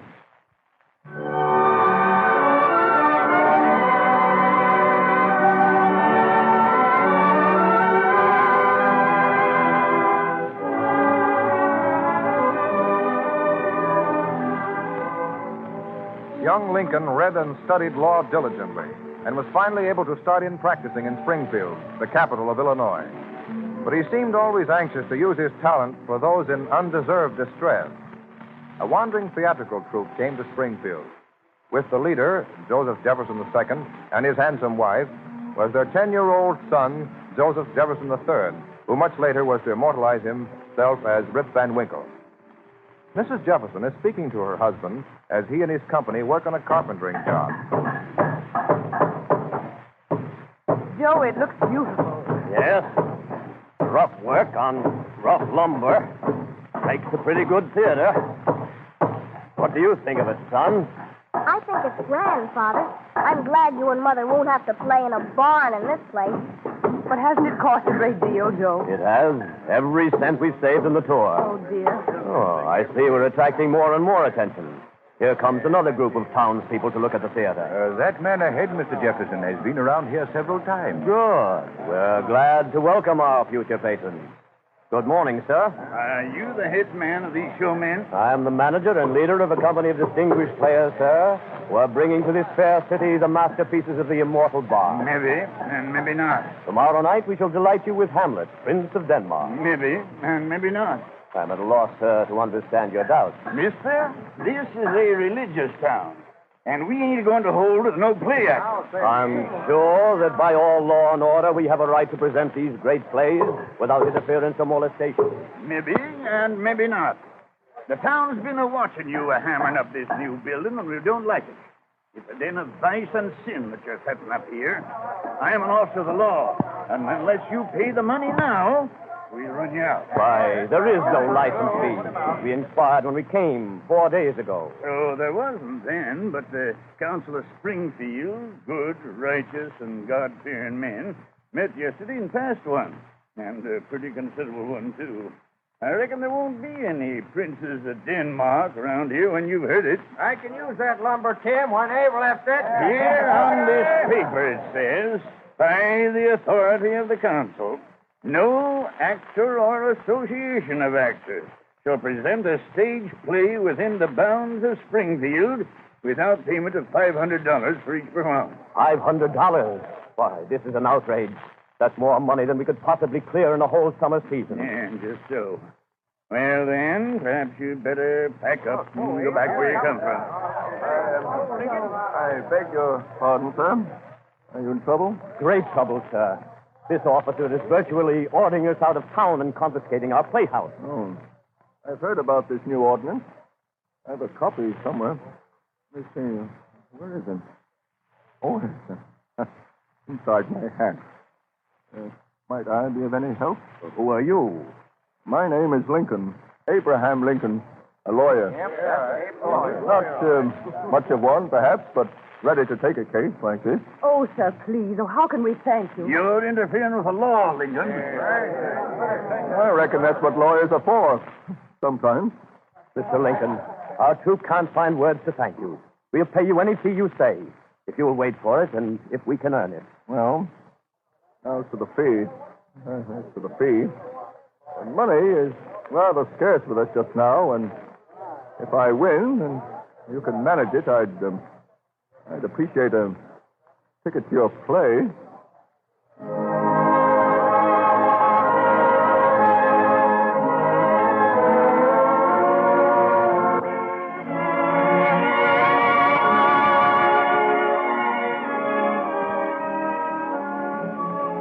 Next morning, Abraham Lincoln appeared before the Council of Springfield, and his eloquent plea for the theatrical performers won the repeal of the unjust ordinance. Love of justice was the keynote of Lincoln's character, and many examples of this trait were found in his legal career. He would not defend a guilty person or press an unjust claim, but for those he believed unjustly oppressed or innocent of a crime, he was always willing to give what aid he could. One such case came to him while he was still in Springfield, practicing with William Herndon. I don't figure you'll be remembering me, Abe. Mr. Lincoln, I mean. Why, Hannah Armstrong. Oh, you did remember. You did. I was afraid you... Remember? Why, it isn't likely I'll ever forget the days in New Salem. How's that husband of yours? Does he still think he could out-wrestle me if it comes to a pinch? Oh, you are the same. You haven't changed a bit. You're older, of course, and you look kind of peaked, like you ain't been eating or sleeping regular. Mm-hmm. But tell me, Hannah, tell me about yourself. Oh, sit down. You look kind of tired. I am tired, Abe. And worried. That's why I've come all the way here to see you. I know if anyone could help it, it'd be you. They say you've come to be a right fine lawyer. Now, look here, Hannah. Don't you tell me Jack's gone and got himself tangled up with the law at his age. No, it ain't Jack. It's Will, my boy. You remember Will? Of course I remember. He used to play horse in my feet. He used to claim they were most as big as ponies. He must be almost a grown man now, Hannah. He is, Abe. And he's in trouble. Terrible trouble. Oh, Abe. Oh, no, Hannah. Maybe it isn't as bad as you think. Most troubles aren't. But this is. He's been accused of murder. Murder? Yes, they're going to try him over to Beardstown in just a couple of weeks. Everybody thinks he's going to be convicted. They say he hasn't a chance. But he's innocent, Abe. I know he didn't do it. I know it. Oh, no, Hannah. This is no time to give way to tears. You save those for the jury. Suppose you tell me just what happened. Well, it happened at a camp meeting near home. Oh, it's horrible, Abe. Oh, Will. Just take your time, Hannah. Tell me everything you know. Well, it was last summer. A man named Metzger was killed, and they've arrested Will because he'd had some trouble with him, and the court has somebody that swears he saw Will hit Metzger over the head. Oh, Abe, I've talked to Will, and he's sworn to me that he didn't do it. Will wouldn't lie to me. I don't think he would, Hannah. But the jury won't believe him, Abe. They won't, will they? No. If it's just his word against that other fellow's, they probably won't. Oh, what are we going to do? Well, to start with, you straighten up your bonnet, Hannah. Yeah? We're going to Beardstown and find some way of making that jury believe Will's story.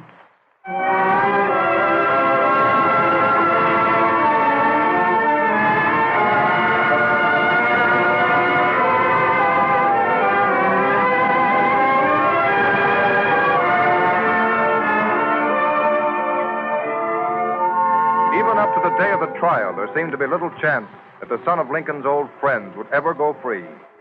As the trial progressed, Lincoln seemed to do nothing but sit beside his client and stare out of a window. As the prosecutor finishes with his star witness, Lincoln gets slowly to his feet. Young man, you realize you're under oath? Yes, sir, I do. And that to lie is to commit perjury? Yes, sir, but what I'm telling is the truth. You claim that on the night of the murder, You were standing 30 yards from the scene of the crime. Yes, sir. Would you mind repeating just how you were able to be so certain that the perpetrator of this foul crime was the defendant, William Armstrong? Well, sir, as I said before, it was a full moon. It was almost as bright as day. And I saw young Will Armstrong and Metzger having an argument and pushing each other around, and all of a sudden, Will picked up a piece of iron and hit Metzger over the head with it. Then he ran. And it was only because of the brightness of the full moon, high in the sky, that you were able to see so well from a distance of 20 or 30 yards. Yes, sir, that's it. If there had been no moon or a young moon, you wouldn't have been able to see what happened at all. Is that not true? Well, yes, sir, that's true. Just as I thought. You have perjured yourself before this court. Your Honor, gentlemen of the jury, I submit that this witness, the witness upon whose testimony the prosecution hoped to convict my innocent client, has lied. I object. Mr. Lincoln must prove that statement. Order. Order in this court, order. Upon what evidence and authority do you make this unusual charge, Mr. Lincoln? Upon the evidence and the authority of this book I hold in my hand, the Almanac, in which it is clearly shown that on the night of the crime, at the time the witness says the crime was committed, it was only a half moon, and instead of riding high in the sky, it was setting.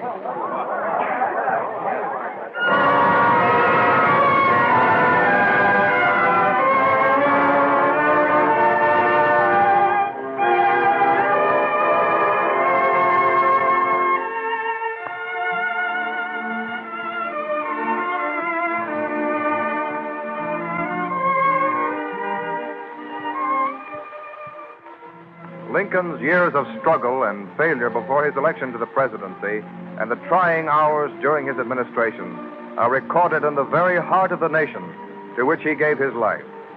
At the height of his career, a nation mourned his tragic death. But perhaps more than any other, his passing brought sorrow to his devoted stepmother, Sally Bush Lincoln. One evening, shortly after the president's untimely death, William Herndon, Lincoln's one-time law partner, visits the home of that kindly woman who perhaps more than anyone else guided and counseled young Abraham in his formative years. He is shown into a neat little sitting room. My dear Mrs. Lincoln, I wish my visit might be on a happier occasion. I felt I must come. You were his friend. It was kind of you to come. Won't you sit down, Mr. Herndon? Abram spoke of you on his last visit. Of me, Mrs. Lincoln? Surely in the troubled years that have passed, with the cares of the presidency, he must have had little time to think of those of us who knew him in happier days. Being our president didn't change him, Mr. Herndon. Why, he even found time to come here to visit me. But that was only natural, his mother. You forget. I was only his stepmother, not his flesh and blood. Well, no woman could have been more of a true mother to him. Many times I've heard him say those very words. You were never far from his thoughts, very close to his heart. I loved my own son, John, but not a bit more than Abe. My mind, that little I had, seemed to be like his. Abram was always a good son to me, even when he grew to manhood. He didn't forget. I remember the last time he came. It was snowing hard and just terribly cold. But it was my birthday. He didn't want to disappoint me. He came, sat just where you're sitting now. He looked so tired. The strain of being president all but wrecked his health. Yes, that was plain to see. And he seemed to have a strange feeling that he hadn't long to live. I didn't understand. But when he left me, he took my hands in his and said, "This may be the last time we will see each other." I've set myself the task of writing the story of his life. I think folks will want to know in the years to come. It's the little I can do to acknowledge a fine friendship. Abe was a good boy. I can say what not one mother in 1,000 can say. Abe never gave me a cross word.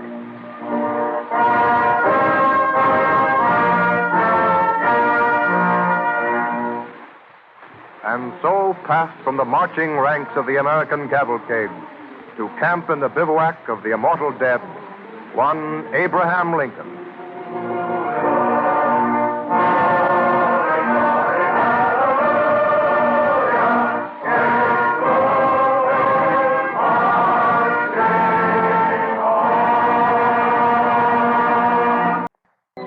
February 11th, 1861, 8 o'clock in the morning.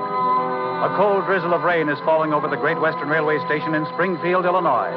The prairie horizon is veiled in chilly gray mist. A short little locomotive with a flat-top smokestack stands puffing with a baggage car and special passenger car hitched on. Inside and around the brick station, 1,000 people have taken off their hats and are looking up at a tall, bearded man on the rear platform. Friends, today I leave. I go to assume a task more difficult than that which devolved upon General Washington. Unless the great God who assisted him shall be with me and aid me, I must fail. Permit me to ask you that you will all invoke his wisdom and guidance for me. With these few words, I must leave you. For how long, I know not. Friends, one and all, I must now bid you an affectionate farewell. Goodbye, Abe. Goodbye, Abe. Goodbye, Abe. Goodbye. Goodbye.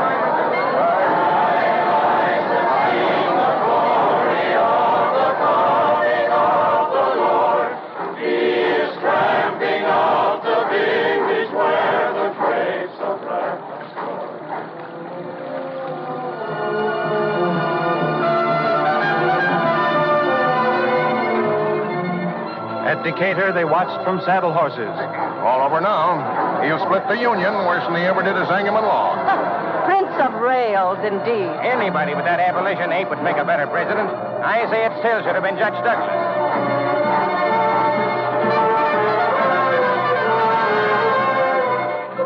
At Indianapolis, they stood under darkening skies. Mommy, I seen him. Well, there's not much to look at. Come on, let's go home. Take your pa's hand. Come on, Sonny. Well, Martha, it's the worst thing that ever could have happened. Big loon with flapping ears for a president? What's going to happen next?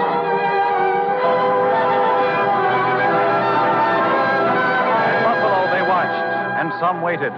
Get it going now with that saw, Jed. You just seen him on that train yourself. Hurry up. Can't wait around all night for you to pay off that election bet. Next time, maybe you'll pick a winner. All right. I'll pay my election bet. But you boys will see I'm right someday. Yes, someday. The South will have something to say about Abe Lincoln being president. Wait and see. Just wait. There's going to be trouble. Plenty of trouble.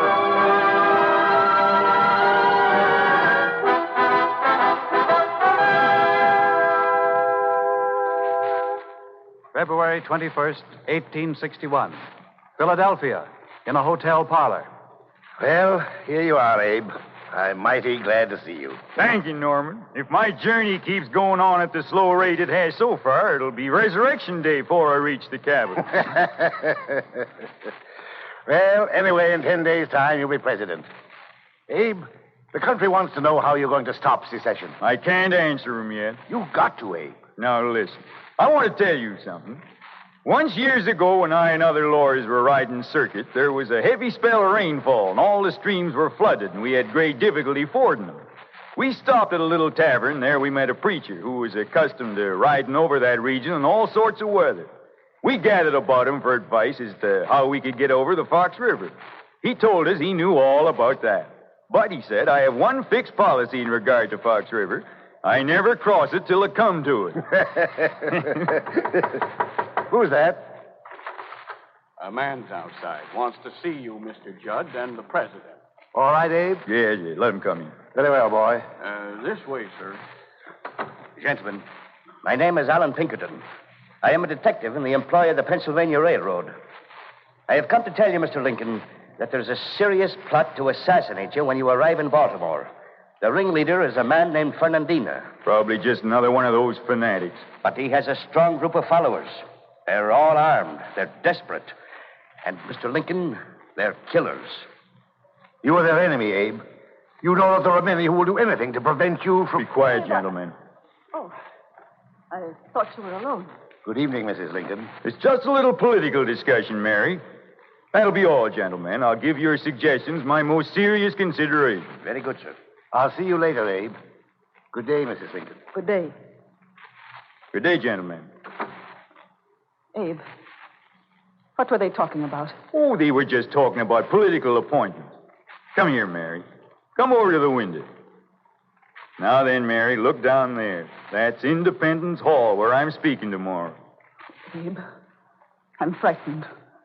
I'm frightened. Frightened of what? Of everything that may come to us. Civil War. There's nothing to be scared of, Mary. We may have a pretty rough road ahead of us, but we'll pull through.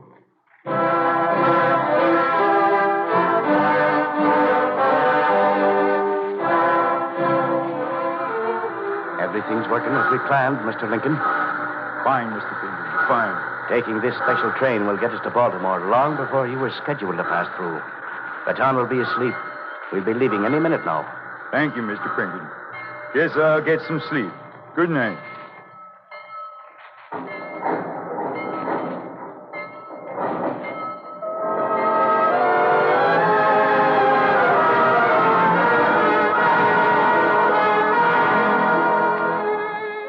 On the eve of his inauguration, Abraham Lincoln escaped assassination by secretly arriving in the national capital. They said it was degrading for a president to come like a thief in the night and make the American people the laughingstock of the entire world. But the incident was soon lost in the swirl of ominous events that engulfed the new family in the White House. Abe, it's just as I keep telling you. You've got to take a stand. What stand do you mean, Mary? You must show the country you're determined to keep the states united. You'll have to do something about it. You'll have to, right away. I know it, Mary. I know I will. But please don't let's talk about it now. Here come the children. Well, Willie, what do you and Tad think of your new home? We were just telling Robert we've never seen such a big house. It's twice as big as Uncle Minion's in Springfield.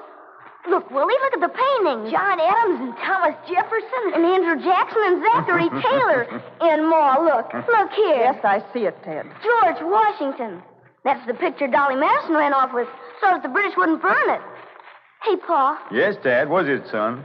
do you suppose they'll ever hang a picture of you here? Well, I tell you, son, after reading the papers lately, I doubt it. Well, I don't believe him, Pa. Pa, now that you're president, can I have a pony? Tell you what, Willie, we'll have to ask Congress about that. Robert, Yes, Ma. take the children out on the lawn. They can play there. Very well, Ma. Come on, you two. Will you ask Congress about the pony, Pa? Can we go down to Congress right now? We'll see about it later. Willie, Yes, Pa. don't play too hard now so you'll be all tuckered out. No, Pa. Well, Mary, I kind of think Willie's looking better at that. Maybe we should buy him that pony. Abe, I tell you again, the situation is serious. What are you going to do about Fort Sumter?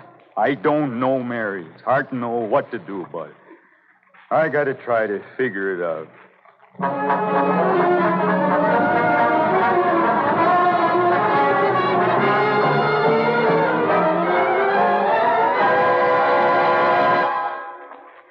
Gentlemen, I've called this meeting of the Cabinet to discuss the serious situation in Charleston. It is proposed that this government send relief to Fort Sumter. Do you think we should do it, Mr. Seward? No, I do not. Such an action would provoke instant secession in the South and lead us directly into a civil war. What about you, Mr. Chase? I agree with Mr. Seward. You, Mr. Cameron? Let the people of South Carolina have Fort Sumter, and let us have peace. Mr. Blair, what is your opinion? If we fail to come to the defense of Fort Sumter, we may as well shut up shop as a self-respecting government. We must send relief, even if it does mean war. Mr. Wells? I disagree heartily with Mr. Blair. Mr. Smith? I vote no on sending relief. Mr. Bates? My vote is the same. Evacuate Fort Sumter. If the South wants to secede and form a new nation, let them do it. There's room on this continent for as many nations as there are in Europe. Our course is clear, Mr. President. The sentiment of this cabinet is 7-1 in favor of evacuation of Fort Sumter. Thank you, gentlemen. Thank you for giving me the benefit of your opinion. But the final responsibility rests on me. Yes, Mr. President. And your first duty is to preserve peace. My first duty is to preserve this union. And my policy must be governed by the dictates of my own conscience as to what is right. I shall give orders at once to the Army and Navy to send relief to Fort Sumter. Mr. President, it won't be easy for you to justify this dangerous action to the Congress and the people. I know that, Mr. Seward. I know it won't be easy.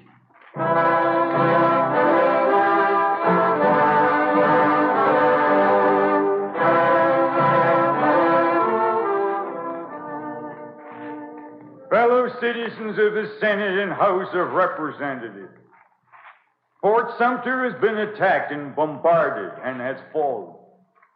This action has forced upon the country the distinct issue, immediate dissolution or blood. This issue embraces more than the fate of these United States. It presents to the whole family of man the question whether a constitutional republic or democracy, a government of the people by the same people, can or cannot maintain its territorial integrity against its own domestic foes. It forces us to ask, is there in all republics this inherent and fatal weakness? Must a government of necessity be too strong for the liberties of its own people or too weak to maintain its own existence? Gentlemen, we cannot escape history. We of this Congress and this administration will be remembered in spite of ourselves. We shall nobly save or meanly lose the last best hope of earth.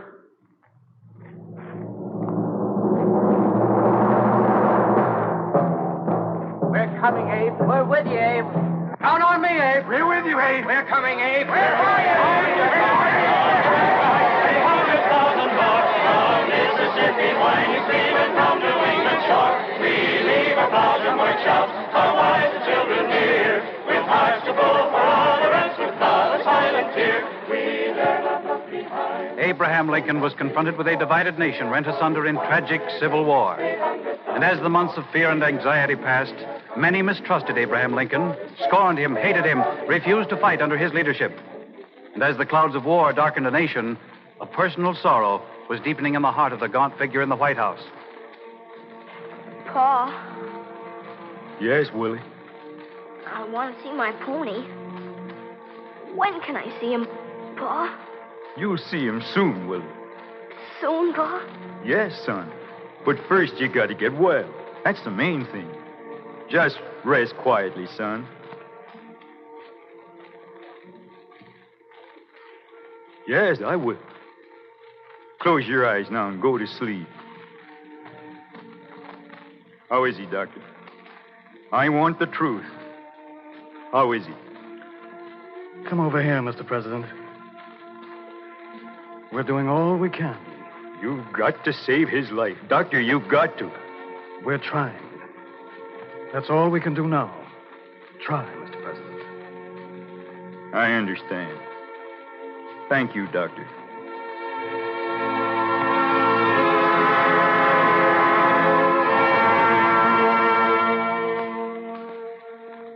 You mustn't give way, Mary. I know how hard it is. Sometimes I feel I can never be glad again. But we've got to keep our sorrow to ourselves.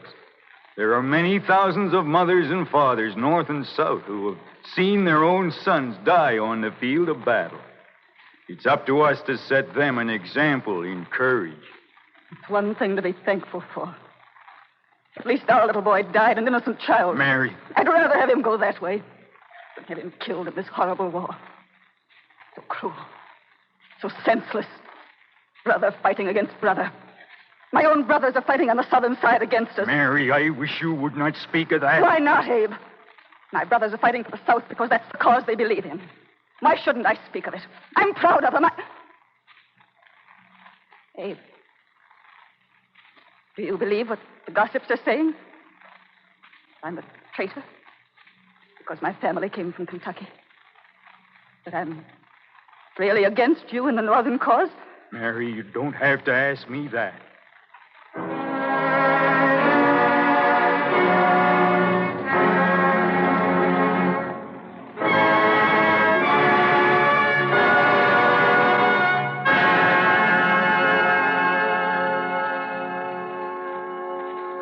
Gentlemen, this committee of the Senate has been assembled in strictest secrecy to investigate a certain very grave matter. The belief is spreading throughout the country that all our misfortunes can be traced to one person, a spy in the White House. That person is Mrs. Lincoln. Gentlemen, I beg you not to be too hasty. This matter is of the gravest importance to the nation. It certainly is. With what we all know, I'm in favor of exposing the whole presidential scandal. And I'd go as far as impeachment. Well, now, wait a minute. We can't have a public scandal. Not at this time, anyway. Well, Attention, gentlemen. What is it? The president. The president? How did he know we were meeting? Will you go in, Mr. President? Thank you.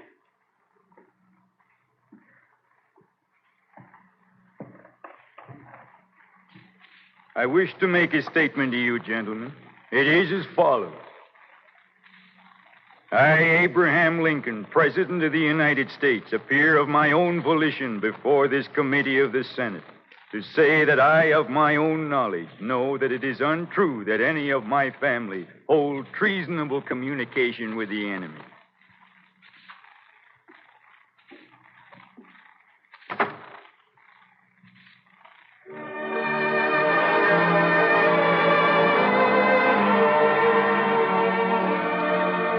The Senate committee was deeply moved, and the investigation was dropped. But Lincoln's sadness was not relieved. On a chill, gray November day in 1863, the president was sitting on a platform on Cemetery Hill in Gettysburg, listening to an oration by Edward Everett. It was an oration. It lasted 2 hours, but the crowd there loved it.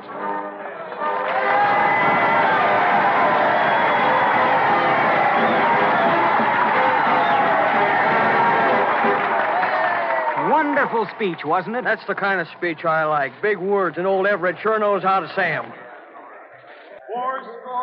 87 years ago, our fathers brought forth upon this continent a new nation, conceived in liberty and dedicated to the proposition that all men are created equal. Like to eat an apple?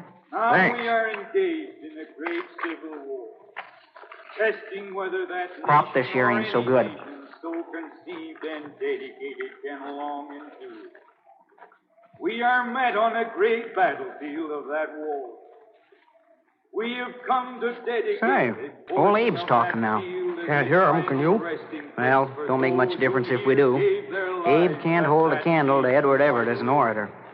But come on, let's try to get closer.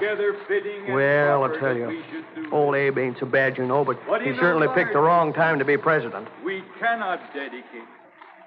We cannot consecrate. We cannot hallow this ground. The brave men living and dead who struggled here have consecrated it far above our poor power to add or detract. The world will little note or long remember what we say here, but it can never forget what they did here. Say, did you hear what It he is said just for then? us, the No, what living, was it? rather to be He said dedicated nobody'd here remember to what the he's saying here. word Well, which he hit they the nail who on the fought head here that time. have thus far so nobly advanced. It is rather for us to be here dedicated to the great task remaining before us, that from these honored dead we take increased devotion to that cause for which they gave the last full measure of devotion. That we here highly resolve that these dead shall not have died in vain, that this nation under God shall have a new birth of freedom, and that government of the people, by the people, and for the people shall not perish from the earth. Well, guess he's finished. Yeah, he's finished. Come on, let's go home.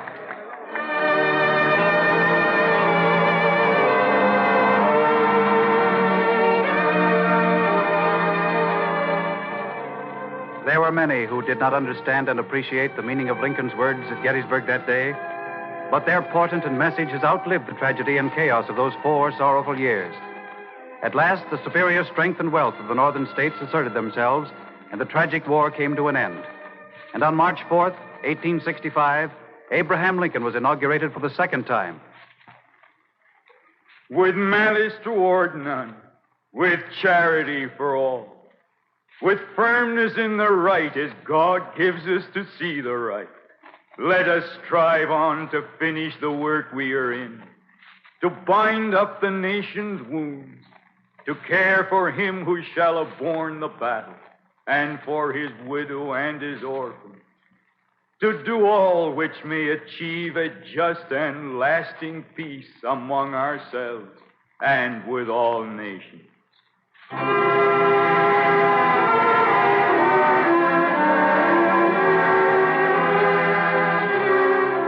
April 14th, 1865 was Good Friday. It was a lovely spring day in Washington, and the President and Mrs. Lincoln went for a stroll.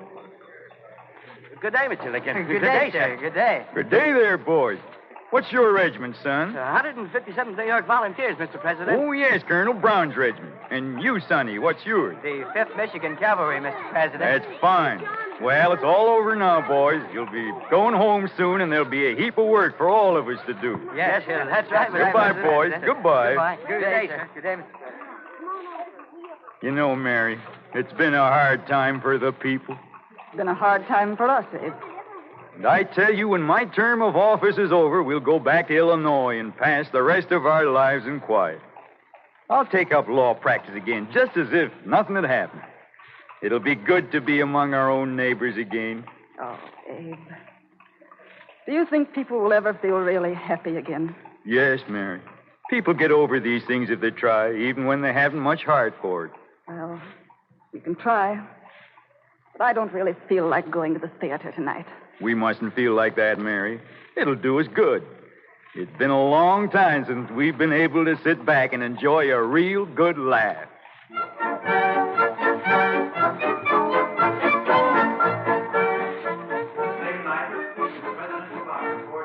In Washington. Mr. Trencher, you will please recollect you are getting my daughter and in my presence. Augusta, dear, who's your room? Yes, Mom. Gracious, Abe. What's everybody going to think, my hanging on to you so? They won't think anything about it. Now listen, Mary. And that alone will excuse the impertinence of which you have been guilty. You know the man is a good society, huh? Well, I guess enough to know you turned you inside out, old gal. You soft dilatorizing old man friend.